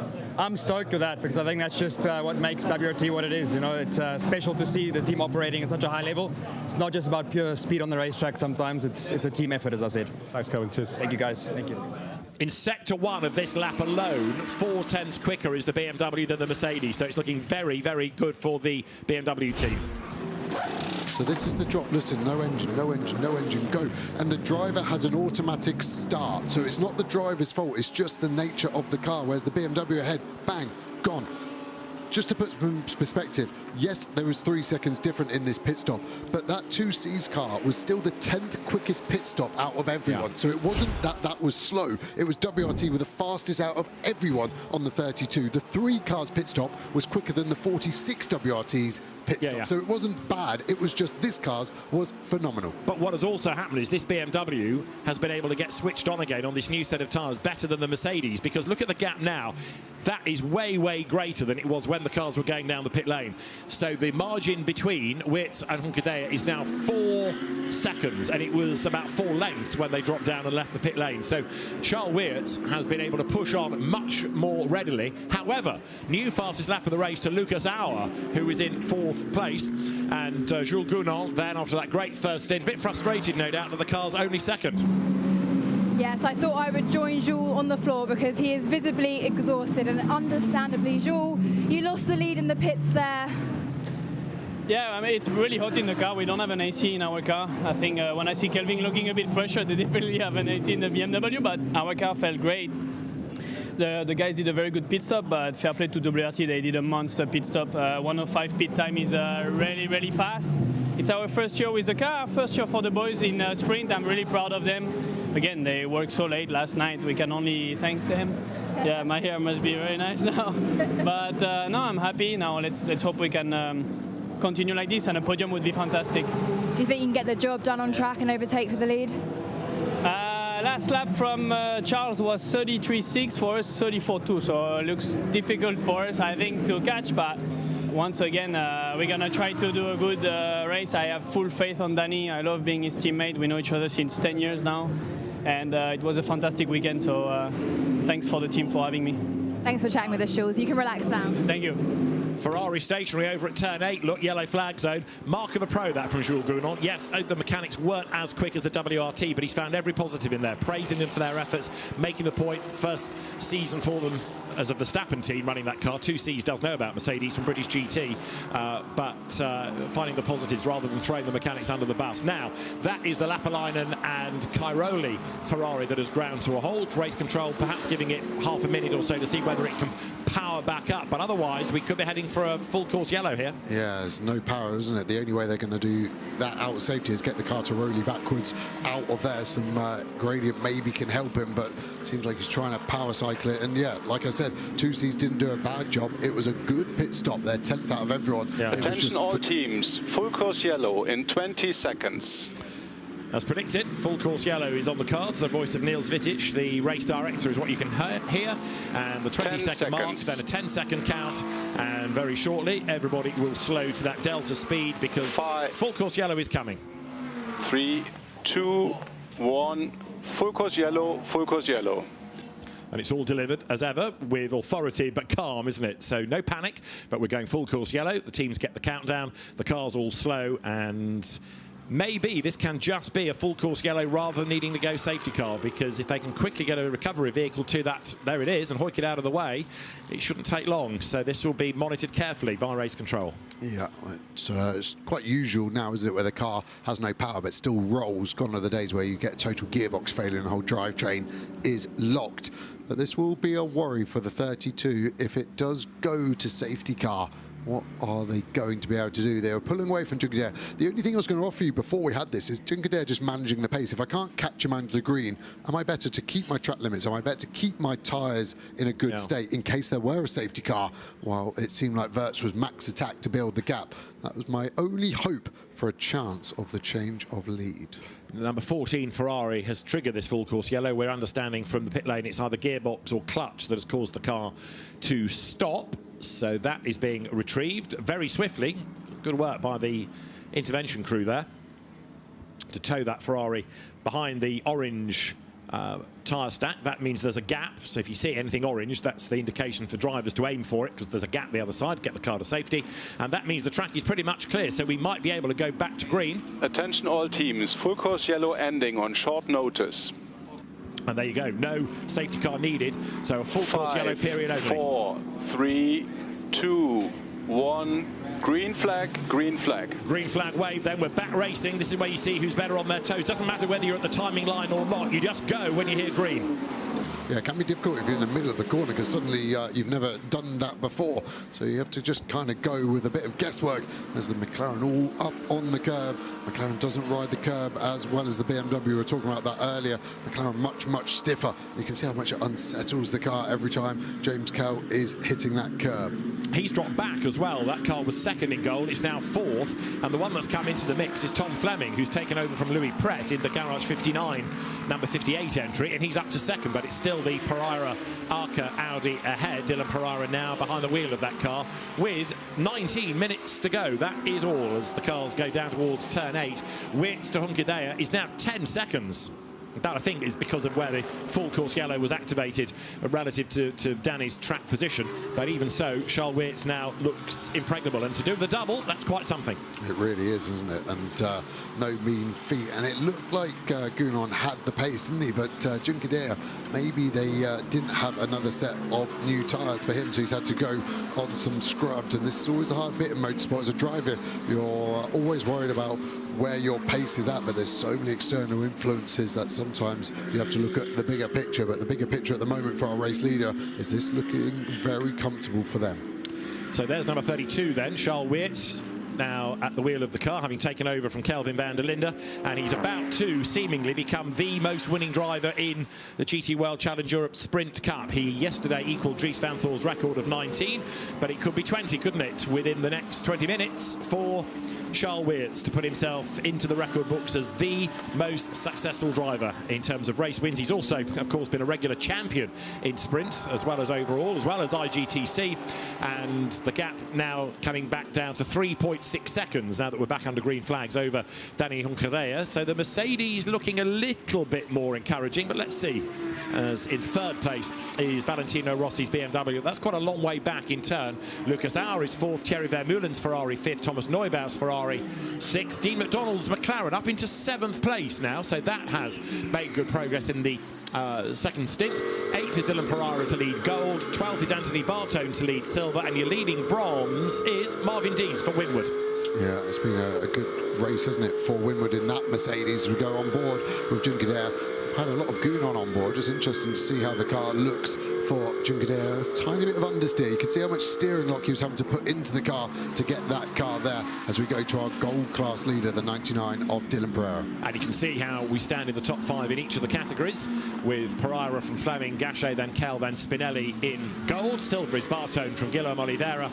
But then Mathis Leesmont is being given a 5-second time penalty for an unsafe release. Third in silver from Jamie Day and Jeff Mackiels. Marvin Deans ahead of Fabian Schiller, then Eddie Cheever, Loris Cabarrou and Dennis Marshall in the bronze competition right now. Lucas Auer with the fastest lap of the race. He is catching Rossi at the moment, 0.4 of a second. He's 5 seconds back, so that could be a battle we keep an eye on. And surprisingly, but shows you the competitive nature of GT World Challenge, the last time a team won both races was all the way back in 2023 in Zandvoort. That was a Trezzo Attempto car, so it would be a real big win for 32 to do both on it. Back then, that was Fella and Drudy. And it gave them the championship title that weekend as well, didn't it, coming at the end of the season to win the Sprint Cup crown. Then the party split up as they went to different teams as Audi had announced that withdrawal. And it would be another clean sweep at Misano for WRT as well, because that is on the cards. A fourth sweep of winning both races here in 6 years for the team. So you've got here Anthony Bartone. His opposition in silver is going to come from the Optimum McLaren of Mikey Porter, which is there. Look, the orange-nosed McLaren. And behind him is Mathis Leesmont, but he's got that penalty hanging over him to be added on at the end of the race. Mikey Porter versus the Mercedes AMG. It's quite a gap in real terms, and very, very wide in the background there, kicking up the dirt.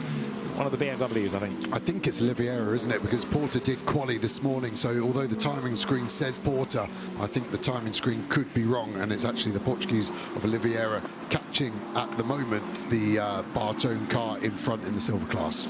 So last lap by Bartone was a 34.5, Oliveira a 34.7, so there's not that much catching going on, sad to say.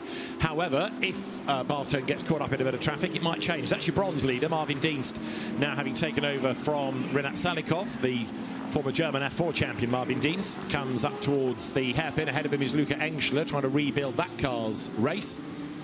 Engschler currently in 28th spot, and you also see there Gabriel Rindone and Fabian Schiller's car. Fabian Schiller at the wheel. That is now second in the Bronze Cup. It won yesterday. There is Fabian Schiller.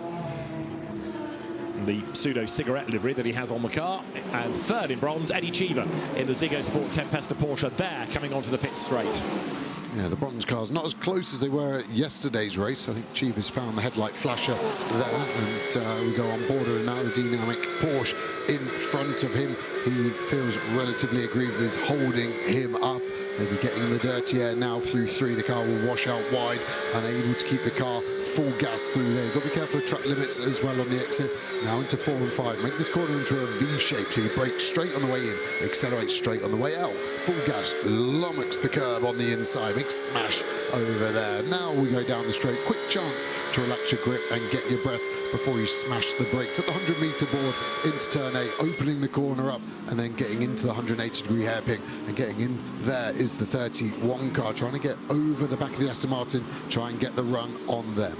Amaury Cordial in 31 BMW taking over from Jordan Pepper, and that car is in 9th place. Tucked up behind, look, is Tom Fleming, as over the line there goes the silver Audi. That is Dylan Pereira leading gold, and that McLaren on the lights is the one that's second in gold. Ignore the Aston Martin with respect to it, because that's not on the lead lap, so that's slightly out of sequence, that car. The best of the Astons, in fact, Jamie Day, 19th place overall right now, as the race has 13 minutes to go. Lead gap is 3 seconds. Another new fastest lap done last time by Lucas Auer, who is chipping away to get up with Valentino Rossi. Gap down to 3.6, so 1.4 taken out over the last 2 laps for him.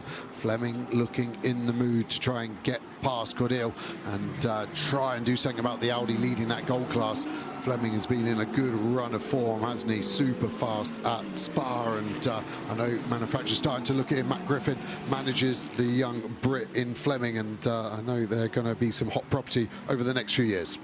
So to the inside line goes Tom Fleming. It was here a couple of years ago when he was in a Ferrari. He had his sizable accident coming out of the pit lane and going straight on with a failure up at turn 4, and did himself quite a bit of harm in that, but it's good to have him full recovery, back to full speed, and then chasing after the Amaury Cordial BMW for 9th overall. But what Fleming wants is that Gold Cup win, and he's edging closer all the time with 12.5 minutes still on the clock. The lead gap is coming down, down last time to 2.8 seconds. So Honkadea is having a go. Charles Weerts may well argue, well, I'm just managing this. I don't need to stress the tyres, and I don't need to pick up any track limit offences. There's 1 warning to 32. There are 2 on the Honkadea Mercedes AMG. So I think Charles Weerts is driving within himself here just to make sure that he gets home safely. Yeah, just trying to maybe bait Honkadea into chasing him, doing a few more track limits, and ultimately making his life easier. Maybe even trying to get a penalty for Honkadea so Rossi can jump him there as well. Still at the moment, WRT from 2C's Verstappen.com car, then the 46 of Rossi. And Rossi is on 4 track limit warnings, or that car is as well, so that needs to be careful. That is amongst those on the greater number right now. We just had another good lap posted by Christopher Hauser doing purple sectors in the Audi. Christopher is in 18th place, but as ever, charging along. If anybody knows an Audi R8 better than Christopher Hauser, I've yet to meet them, because he must have done thousands, hundreds of thousands of miles in them, and been very, very successful aboard the R8 for well over a decade. There is Valentino Rossi then. The podium seems to beckon for him, doesn't it? Although Lucas Auer is not giving up, and with 11 minutes on the clock, still pushing behind. Yeah, it really is. Rossi giving it everything and more. We now look at the focus. He's got 1 finger ready on the upshift, 1 finger ready on the downshift, just down the single gear into 16. You see him leaning into the corner. I wonder if that's an old motorbike habit of trying to get the car to roll in for him. We've got double the amount of tyres, so it doesn't work quite as well. Now into 1, focus, and his vision will go left early into turn 2, and now to the right. He'll lift his head over. He'll try and spot the apex, full throttle through here. You can see the G-force in these cars. Yes, they might look like road cars, but these are now full-blown race cars, over 500 horsepower, full slick tyres, and they're pulling some serious G-force through these long sweeping corners here at Misano. Rossi on his way out of the first sector then through turn 6. Lead gap down a little bit more. Personal best lap by Honkadea as he continues to push. Getting a replay here of the move coming from Tom Fleming up the inside of Amaury Cordial. Nicely done into turn 10. Yeah, super clean, wasn't it? Fair play to Cordial. I'm surprised he didn't close the door a little bit more. I feel maybe he realised that Fleming's just got so much pace and it was going to happen. He'd rather let that move happen cleanly. Different classes, so maybe Cordial just happy to stay inside the top 10. Now Fleming can go after that Audi in front of him for the gold class win. So Fleming through turn 8, and we'll see at the end of this lap what the real gap is. Dylan Pereira versus Tom Fleming. It was 2.7 seconds once he'd made that move, but now he's had a clear lap. Let's have another look. This, meanwhile, is what's going on as far as the race lead is concerned. This was 2.7 seconds last time. Honkadea leaving nothing on the table, is he? As he comes out of 16 over the timing line, 2.7 becomes now 2.9, in fact, because on that lap, Wirtz does his best lap of the race. So the pendulum swings back in favour of the BMW. Maybe that answers the earlier question that Wirtz was driving within himself and now just able to turn up the wick just to try to demoralise Hunkadea and say, know your place. Yeah, I worried. Hunkadea did a track limit as well at 16. All the wheels were over the white line. It was close, but yeah, sure enough, he picks up a track limit for turn 16. We saw it live. He's now up to 3. He's got 2 more, and then the third one would be a 5-second penalty. And as you say, maybe that is Wirtz trying to bait him into doing that. Push, push, push, and then, overstep the mark. Track limit penalty might be coming. But the BMW may not even need to worry about doing that because it's just looked so strong, so stable all weekend. And it is still Charles Wirtz in the lead then as the cars sweep now round turn 10. This is lap 32. And we're expecting another 8.5 minutes just over of the race before the checkered flag. It goes out, of course, the first time the leader crosses the line once the hour is up. Contact there, that was Christopher Haase getting into the back of Guillermo Oliveira. Turns around the Optimum McLaren. That is very unlike Christopher Haase, but that little incident then, battle for 16th, 17th and 18th. Lismon had got ahead of Oliveira, and then he gets turned around by the Audi. Yeah, it was similar to the Blattner Lung one for me in terms of Haas was there and Oliveira is trying to cut back and was unsure of Haas's location. An awkward one there. Let's have another look. So Oliveira is trying to go around the outside and Haas is just there. That makes it look very guilty on Haas. If we had a Haas on board, I honestly think he's just there. Where does he expect to go? Is there damage on the Optimum McLaren? And that's going to be a hard one. Christopher Haas, I've been teammates with him in an Optimum Audi, believe it or not. And that isn't a Christopher Haas style move. So it'd be interesting to see where race control see that one. Yeah, totally. Christopher Haase getting involved in accidents does not happen often, that is for sure. So real disappointment that. Christopher Haase went for the gap, and you've got to around here. If drivers are correct in what they say about it not being an easy track at which to overtake, you've got to seize the opportunity. But then Guillermo Oliveira, the Portuguese driver, cutting across, taking the line, contact made. That's your leader with 7 minutes on the clock still. Charles Wirtz looking for win number 20 in Sprint Cup as he makes the climb up now to that kink at turn 9. It's got the Kari Schreiner and Sebastian Ugard Audi just up the road, and there you can see the speed of the cars at the next part of the racetrack. Turn 11, Kelvin van der Linde fastest from Loris Spinelli. Tom Fleming ahead of Fabian Schiller. Mikey Porter's McLaren that you've just seen spin. The 5th fastest, the 5th bravest car through that section. Just trying to see how Lucas Al is getting on and closing the gap to Verstappen. He's got it down to 2 seconds, but last time by the gap only shrunk by a couple of tenths of a second. So it is getting harder with just 6.5 minutes remaining of this race. And if things stay as they are, you're going to have Charles Wirtz and Kelvin van der Linde ahead of the championship by 16 points, which is the biggest the gap has been so early in the season. It might seem odd to say early because it's nearly late July, but it's only the second of the 5 events within Sprint Cup, the way the calendar has fallen this year. So it's been a great weekend, an absolute bang raid for points as the BMW now comes out of turn 3. Let's listen into the radio traffic in 32. Doing a really good job, buddy. Will be 5 more laps after this one. Perfect. So 5 more laps at the end of this for the 32 BMW as it goes over the curb at 6, and a bit of traffic up the road as well. That incident between Oliveira and Haase under investigation as through the traffic goes the race leader, and Hunkadea 2.8 seconds back. He's going to have to settle for second, isn't he? Unless that BMW hits a problem, he's just not going to get close enough. No, and I think that Audi of Udgard is going to be the last bit of traffic as well, potentially for the 32. So I don't think there's going to be any force majeure for the 32. Looking very strong at the moment to claim the second win of the weekend. So BMW number 32 then. A winless season for WRT, and then 2 in the same weekend. You can see how the gap has been between the 2 of them. There is the number 3 Mercedes AMG in second place, and it has been quicker than the average lap time within the class over the last 5 laps, but not really able to do enough about that lead gap. Charles Wirtz, again, being able to control this, but he needs to just edge away slightly. He has done so and comes towards turn 16 now. Danny Hunkadea still pressing on. There he is in the second place. Mercedes AMG out of 16 up towards the line. Yeah, the actual average pace of the whole stint for Hunkadea is slightly quicker than Charles Wirtz, only half a tenth, but the car has got pace, and it all came down to that pit stop, didn't it? The mega pit stop for the 32 crew. It would have been interesting though, wouldn't it, to see this car rejoin ahead of 32 and whether or not Hunkadea could have fended off Charles Wirtz, but that it's not something we need to really worry about. The prediction was in stint 1 that WRT may be able to jump ahead on the pit stops, and that is exactly what's happened. And you can see here, Hunkedaer still taking his time to even catch up to that Audi, whereas Lucas Auer is almost within range of Valentino Rossi, 11/10 of a second between them. So Lucas Auer, having taken over from Maro Engel, as ever, pushing. He's done the fastest lap of the race. That was back on lap 28. This is lap 35. But Lucas Auer is another driver who never gives up. No, and on average 1.2 seconds a lap quicker than the 46, so this is definitely on. I thought it was going to struggle with the limited time, but it seems the Mercedes only getting stronger and the BMW of 46 only getting weaker. Big push from Dennis Marshall as well to go ahead of Kian Jewis in bronze there, so that puts the Ferrari ahead.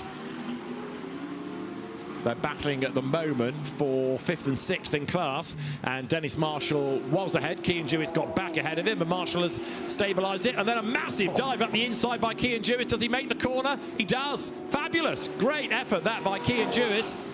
Dives up the inside, gains the place. Dennis Marshall comes back at him as they come past the pits, trying to go around the outside into turn 1, which is the inside for 2. Kian Jewis doesn't give him a lot of room. Marshall leans on him a little bit, and Kian Jewis definitely gets roughed up there. Interesting to see how race control see that. Marshall then getting done back. Did he lift out of that? Did he think he was too rough with Jewis? Because to me that was like Pepper and Green. Marshall just ran him out of road, which attracted Pepper a penalty. But Mega racing all the way down the order here in the bronze class. So Kian Jewis goes back ahead. All of this is for 35th place overall, but it's a really fierce fight. Kian Jewis, reigning British GT champion. Dennis Marshall, who made his name in Audis before becoming very much the go-to driver for Dustin Blattner, whether it's in GT World or whether it's in Asian Le Mans, for example. There is the number 51 Ferrari, accelerating up towards the timing line. That is Tommaso Mosca, looking to get past James Kell, and this now is for 5th within bronze. So that car that was second, sorry, in gold, I should say, that car of James Kell, second in the earlier stint of Arthur Rouget, that's fallen a long way back. Yeah, it really hasn't done well, has it? It looks strong at the start for the team. CSA were miles ahead of Garage 59 for the McLaren battle, and it's swung completely the other way in that respect. So James Kell, who's a very busy driver, he finds something to race, it seems, in GT World most weekends, but struggling at the moment to match the pace of Rouget. And there is the charging Tommaso Mosca behind him. Mosca, remember, was mighty impressive, wasn't he, in that pro entry at Spa? Yeah, that Kell car actually lost 10 seconds in the pits compared to WRT's mega stop. So again, some illustration there. I don't know if it was team or driver issue in terms of that stop, but that's where it started to unravel for them. Meanwhile, battles are on up and down the field, as you see number 52 Ferrari of Jeff Machiels trying to fend off Gaspar Simon, but the SRO GT Academy winner last year, Gaspar Simon, attacks on the outside in that Valkenhorst Aston. Then he tries to get the inside line, but Machiels Jr. fends him off. His dad Louis, of course, was a regular in this championship for many seasons, and out of 10 Jeff Machiels getting away again. Yeah, that Aston Martin had the most beautiful rotation at turn 8. If you want an illustration of rotating a car in Apex, that Aston Martin has really come on nicely for Valkenhurst. They've seemed to have got on top of that car ever so slightly more this weekend than it seemed at others. Hopefully that's going to be a bit of a theme for that Silver Class 34 Aston Martin. As it turns now up through the hairpin at 14. We're in the last minutes of the race then, and it could yet change for 3rd. I think they're going to be able to squeeze another lap out of this and that's going to be good news for Auer and bad news for Rossi. He would like the leader to back off and therefore trigger the checkered flag this time, but you can see the pressure that Valentino Rossi is under, and I think Lucas Auer is going to make the move coming out of the corner. Let's see. Accelerating now down that back part of the circuit, heading towards the kink at Curvoni. Auer is alongside. He's going to get through surely this time on the inside line. Yes, he does. Lucas Auer goes through into 3rd place. The Mercedes AMG up the inside, place gained, and that was a really good move by Lucas Auer, and he's done that with a lap to go. But he goes wide, and Rossi fights back. Valentino Rossi not giving up here. No, really good move, and they're going to go side by side all the way around 15. Rossi now has to back out of that one. Really good driving from Lucas Auer. Got the drive, got in the side draft, and then interestingly, as soon as he got the run, he then popped away to make sure that Rossi didn't get it back. Leaders on the final lap. We squeezed another lap in by 9 seconds. Christopher Haase drive-through, causing a collision. Perhaps not surprising, given what we saw. So Lucas Auer for the podium again. You're a brave man to get past Valentino Rossi with just over a lap to go on his home soil. But anyway, Lucas Auer is not caring whether he gets cheered on the podium or not, but he made that move, and it was a good move. It was a brave move, and it worked. And Valentino Rossi had been dropping into his clutches. Meanwhile, the gap in gold is down to 2 seconds, but I think Dylan Pereira is going to be able to do the double for Attempto here as you look at Auer for third. But another epic effort by this team. Charles Weerts heading for a record-breaking 20th win. Yeah, it's been a phenomenal weekend for them, and Weerts has had some really strong laps in this weekend, and that's why this 32 has always been at the sharp end. So for Kelvin van der Linde, Charles Weerts will bring it home, and it's going to be a very popular result for Vincent Voss's team, that is for sure, and a part of GT World Europe history made. A 20th Sprint Cup win. Driver, engineers, just about everybody from the garage heads to the pit wall to cheer Charles Weerts home. There. Second is going to be a frustrated Jules Gounon with Danny Hunkerdee 3 seconds back. Checkered flag awaits. It is the 4th race of the season and a 20th Sprint Cup win for Charles Weerts. He wins at Misano. 2 out of 2 for van der Linde and Weerts here in the Italian sunshine. Second to Hunkerdee and Gounon, and it's going to be Lucas Auer and Maro Engel for third. Valentino Rossi is set for 4th with the help of Max Hesse, and then Thierry Vermeulen and Ben Green 5th. Thomas Neubauer and Arthur Leclerc for 6th place as we await the class winners with gold set to go the way of the Audi. Wait for it to come into shot. Here it is. Dylan Pereira bringing it home. Alex Arca's good first stint, but look how much closer that McLaren has got. Another couple of laps, and maybe Tom Fleming could have had a go, but it's a win for Dylan Pereira and Alex Arca for Tresor Attempto Racing in gold. Silver will go the way of this Mercedes AMG. Anthony Barto losing a place there to Loris Spinelli, but that's a gold passing a silver, so he can afford to let that go. Anthony Barto and Aurelian Panis for the Get Speed team win in silver as the car comes across the line. And then we need a bronze winner, and it should be the Marvin Dienst Renat Salikov Mercedes that was runner-up yesterday. Look in the background for anything turquoise heading out of turn 16, because this is the car that Marvin Dienst, mad as it says on that Lumi rank, is going to bring home for the Bronze Cup win.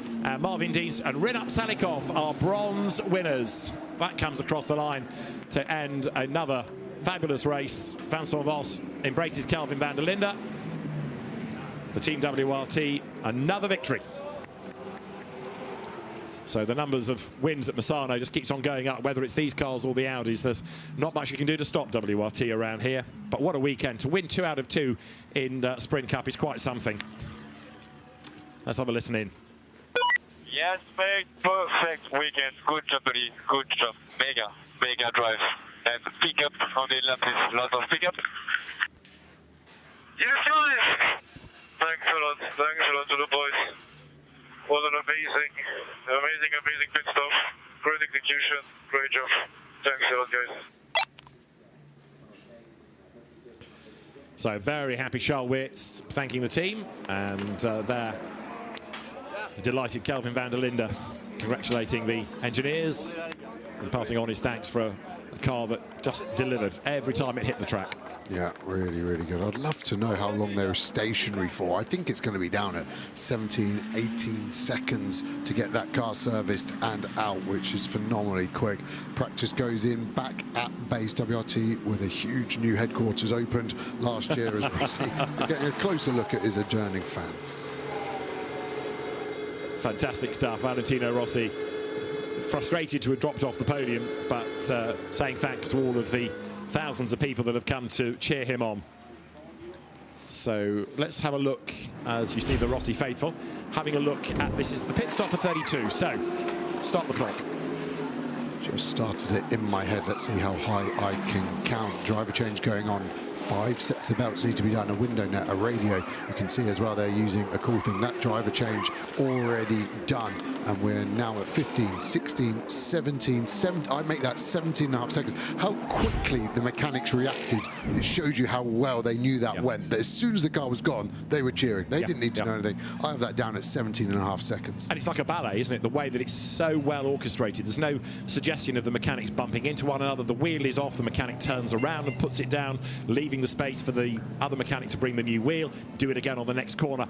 Yes, they practice a lot, and it shows. Yeah, even the hat grab there from van der Linde was smooth, but yeah, I think if you put those mechanics on the dance floor, it might not look so well choreographed. Unless there's a wheel involved. A delighted Charles Weerts, then, with a 20th Sprint Cup win, celebrates with Kelvin van der Linde. And the championship leaders now, with a bad day at the office for Ricardo Feller and Bastien Bou's 20th they finished. So very frustrating race for the CrowdStrike 24 Hours of Spa winners, indeed the Brands Hatch Race 2 winners. Yeah, the championship now 16 points clear for the 32. That's bigger than any gap we had at any point last season. So, like you said, David, that is phenomenal. After only 2 rounds is quite scary. It is, especially as they were nowhere really after Brands Hatch. There's a delighted Arkin Arca in the background, congratulating Dylan Pereira. And the Gold Cup winners, 2 out of 2. So not just WRT that can do the double, Trezor Attempto can do it as well. And they were the last time to do the double in the pro class as well, some synergy. That's right, there. yes.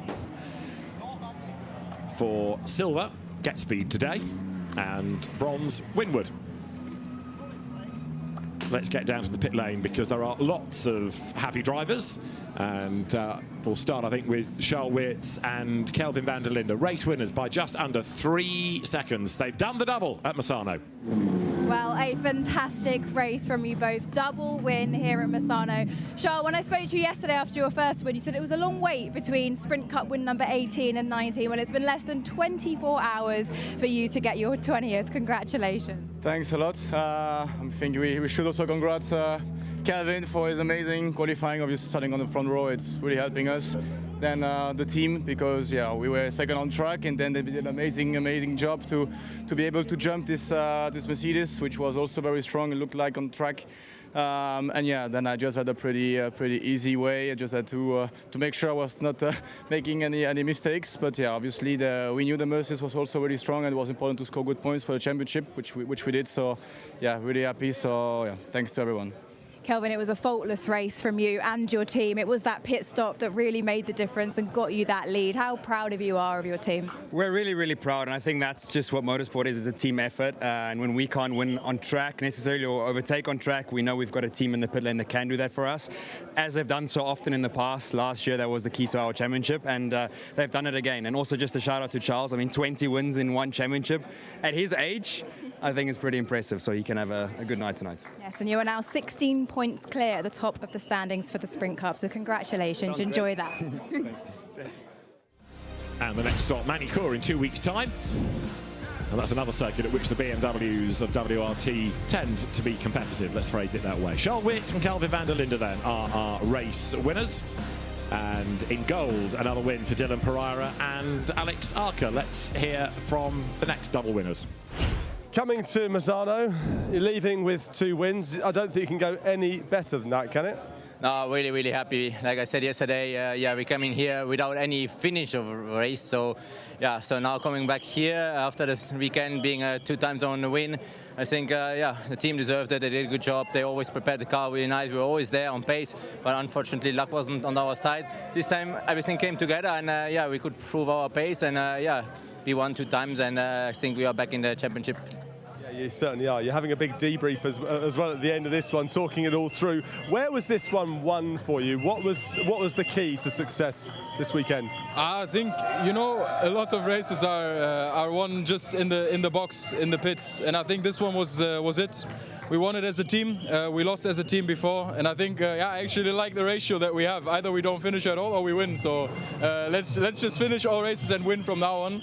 Yeah, but as you asked, and as I said, I think we just won the race as a team inside the garage. There was nothing else, basically. Try and smooth out those bumps and you'll be on the way to a championship. Good luck and well done today. Well done. Go and celebrate.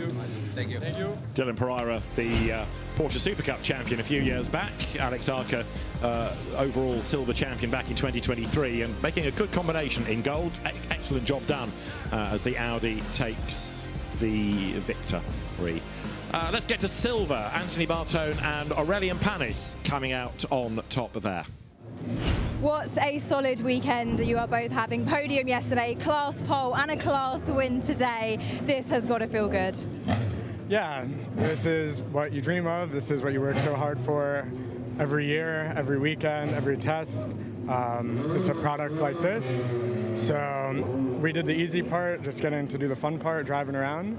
But owe everything to our team, engineers, Adam, everybody who's at the shop, and of course, my teammate for doing the hard part today, and I got to just drive a Sunday cruise. So. Well, from pole to the checkered flag today, a flawless race from you both, really. How would you sum it up? Yeah, it was a mega race. It was cool to do the pole this morning. The car was flying all the weekend, to be honest. So big thanks to the team. To Anto, did a great job this weekend. So yeah, it was a nice race. Anto finished it really well. And at the end, really happy to do P3 yesterday, P1 today. It's a mega weekend for everybody. So really happy, yes. Well, enjoy this, guys. Congratulations. Thank you, thank you. Aurélien Panis then, a very happy race winner, along with Anthony Bartone and a BMW, an Audi, and then 2 Mercedes wins across the classes, because in bronze, Marvin Dienst and Renat Salikov taking honours there. So let's hear from our bronze winners. Bryn is with Marvin Dienst and Renat Salikov. Congratulations going on here, Mara Engel, just coming over now to congratulate our winners for the bronze place. I mean, a great weekend for you, a second place yesterday, and taking it one better this weekend with a Sunday result. Yes, absolutely. I mean, it feels amazing to be back on the top step. We've been many times so close. Just been blessed with amazing bad luck in the past races. And yeah, I'm just so happy for the team. They deserve it so much. They did flawless in Spa, they did flawless in Monza, and never we got the points and the trophies we wanted. This one is for them, and I'm absolutely happy for everyone inside the team. You've nearly got your hands on the trophy, not just yet, not just yet. And for yourself, what's it like racing here in Misano with Rossi fever going on, with the huge temperatures? Yeah, it's really a hot weekend from all the sides. Every start is really unpredictable. Also, the today's start was a big mess. But luckily we survived, we gained something, then we did a quite clean race. Then I gave the car to Marvin. Marvin did it perfect, gained a lot of places then, and like Marvin said, the team deserved this result. They was working hard, and unfortunately not always was paid off, but luckily this weekend we got what we need. So absolutely, go and get that trophy and enjoy the hangovers tomorrow. Well done. Thank you very much. So excellent job done by the bronze winning Marvin Dienst and Renat Salikov. That was Charles Weirt's 74th sprint start, by the way, so a win rate of better than 1 in 4. It's quite something. And yeah, as Calvin van der Linde said, all those wins at his age as well, having started really as a late teenager within the Sprint Cup. Initially, as I think I said earlier on, as very much Dries Van Voor's co-driver, but now one of the absolute best that you'll find within the GT3 world. So, as the drivers will make their way to the podium, let's have a look at the provisional result then of this 4th Sprint Cup race of the season. A win for Charles Weirts and Calvin van der Linde from Danny Honkadea and Jules Gounon. Lucas Auer and Mauro Engel third, with the top 6 completed by Valentino Rossi, Max Hesse's BMW, and the Ferraris of Thierry Vermeulen and Ben Green, and then Thomas Neubauer and Arthur Leclerc. 8th, the winning Gold Cup car, Dylan Pereira, Alex Arca. 13th, your winning Silvers, Anthony Bartone and Aurélien Panis. And then a little bit further down the pecking order, the winners of Bronze, and that is Marvin Dienst and Renat Salikov in the Winward Racing Mercedes AMG, a car that was 2nd in class yesterday, but a class winner, 24th overall today. So those winning drivers to make their way shortly up to the podiums, plural, because as ever there will be one for each of the categories, and as ever 1 or 2 hard luck stories, including that number 7 Aston Martin. We got very excited about Kirby Powell's excellent job in qualifying, but it was a very early retirement, sad to say. Race 2 at Misano in GT World Challenge Europe began with Jules Gounon on pole position and Calvin van der Linde on his outside. They ran together down to turn 1. Van der Linde just got his nose in front at turn 2, but Gounon fought back. He had the inside at 3, he was up the curb, and he managed to force the issue to be on the inside line all the way up to the turn 4-5 long right-hander. And out the other side of that, Jules Gounon asserted himself. He was the race leader, not giving van der Linde a huge amount of room, but hard racing between the Pro Cup cars. Behind them third was Max Hesse as the Ferrari of AF Corsa in the background. Gilles Stasbader's car had a big spin. Thankfully, everybody missed it, but Bastian Boost did not miss Patrick Niederhauser and turned him around and got a drive-through for his pains. Another spinner, that was Dustin Blattner. Darren Lung got a drive-through for turning him around. And from third on the grid to an early retirement, the number 7 Aston Martin with brake dramas. Jordan Pepper was being very feisty indeed up against Ben Green, running him out wide and getting a penalty for the consequence. But a demon-fast pit stop catapulted 32 BMW from second into the lead of the race, and then Charles Weerts just had to bring it home for a 20th career win in Sprint Cup, and Christopher Hauser got a drive-through for this against Guillaume Oliveira. Valentino Rossi was running third, but he couldn't hang on to it, and inspired Lucas Au took the fastest lap of the race, and with just over a lap to go, managed to get the Winward Mercedes ahead of the BMW of the local hero.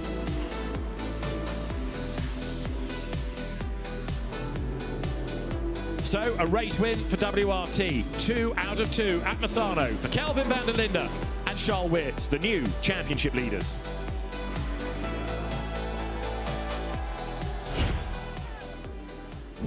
Podium awaits as you see Lucas Au and Maro Engel in the yellow overalls, in the blue, Danny Huncadea and Jules Gounon, and in the white in the middle, Kelvin van der Linde and Charles Weerts, as the trophies are presented by Matteo Braga from Pirelli. The team's trophy going there to WRT, now the winning drivers' trophies, and they will be now presented to, of course, Kelvin van der Linde and to Charles Weerts, now the most successful driver in Sprint Cup with that excellent effort, a 20th career win. Drivers all being encouraged to huddle together for the photographs.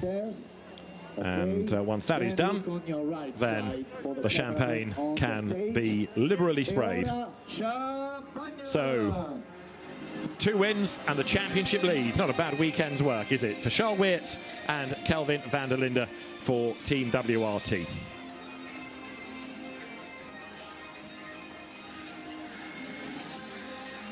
Manicure in 2 weeks' time.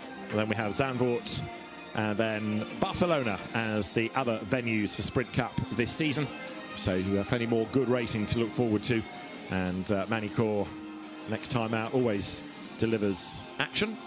That's just 2 weeks away when the cars are next in action. And when we head to Manicure, it will be with Kelvin van der Linde and Charles Weerts as the championship leaders from Maro Engel and Lucas Au. Ricardo Feller and Bastien Bous will be third in the standings. Then Danny Huncadea, who of course is on a different tally from his co-drivers because he's had Chris Lallam and Jules Gounon with him. Arthur Leclerc and Thomas Neubauer next from Max Hesse, and Valentino Rossi, Ben Green and Thierry Vermeulen in 7th. Along with Amaury Cordeel and Jordan Pepperell tied on those 14 points.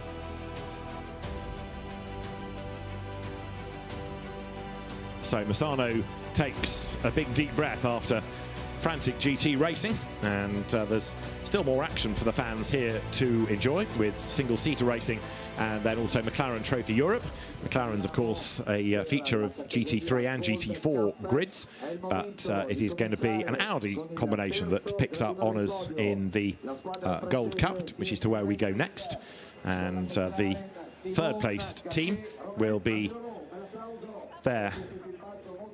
Romain Andriolo and his co-driver Simon Gachet.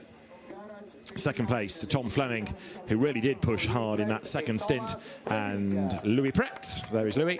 And then for the top step of the podium, for the second time this weekend, Alex Arca and Dylan Pereira as the victors for Trésor Attempto Racing, which is also represented on the podium.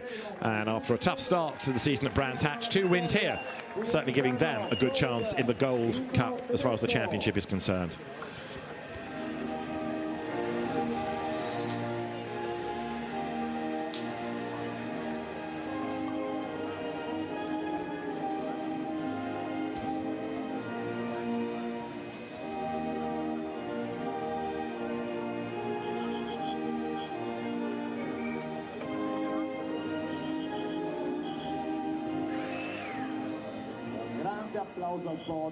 So well done to our winning teams, and the trophies brought forward. Matteo Braga from Pirelli to the CSA Racing drivers, which was the, if you like, second string McLaren. It didn't seem to chase quite so energetically in the first stint, but it comes good in the end.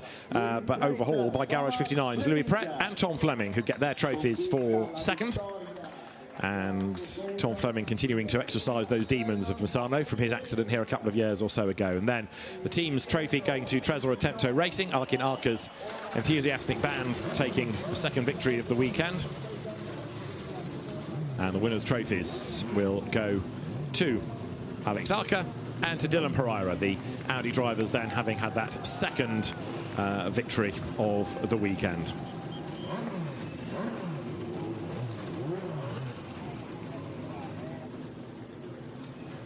So the drivers all huddled together on that top step of the podium, and very shortly there will be a group photograph. There it is. The champagne awaits. So not everybody wants to enter into the spirit of this, but I think eventually we do get there. Tresor Attempto then taking 2 out of 2. And although they've lost their Silver Cup car after the accident yesterday, that's kind of made up for by a double victory in gold. This is how we look in the GT World Challenge Manufacturer competition. That gap between Porsche and Mercedes-AMG coming down. Ferrari 3rd, BMW 4th, Audi 5th. And we head next to Magny-Cours. We'll be there in 2 weeks' time for more GT World Challenge Europe Sprint Cup action.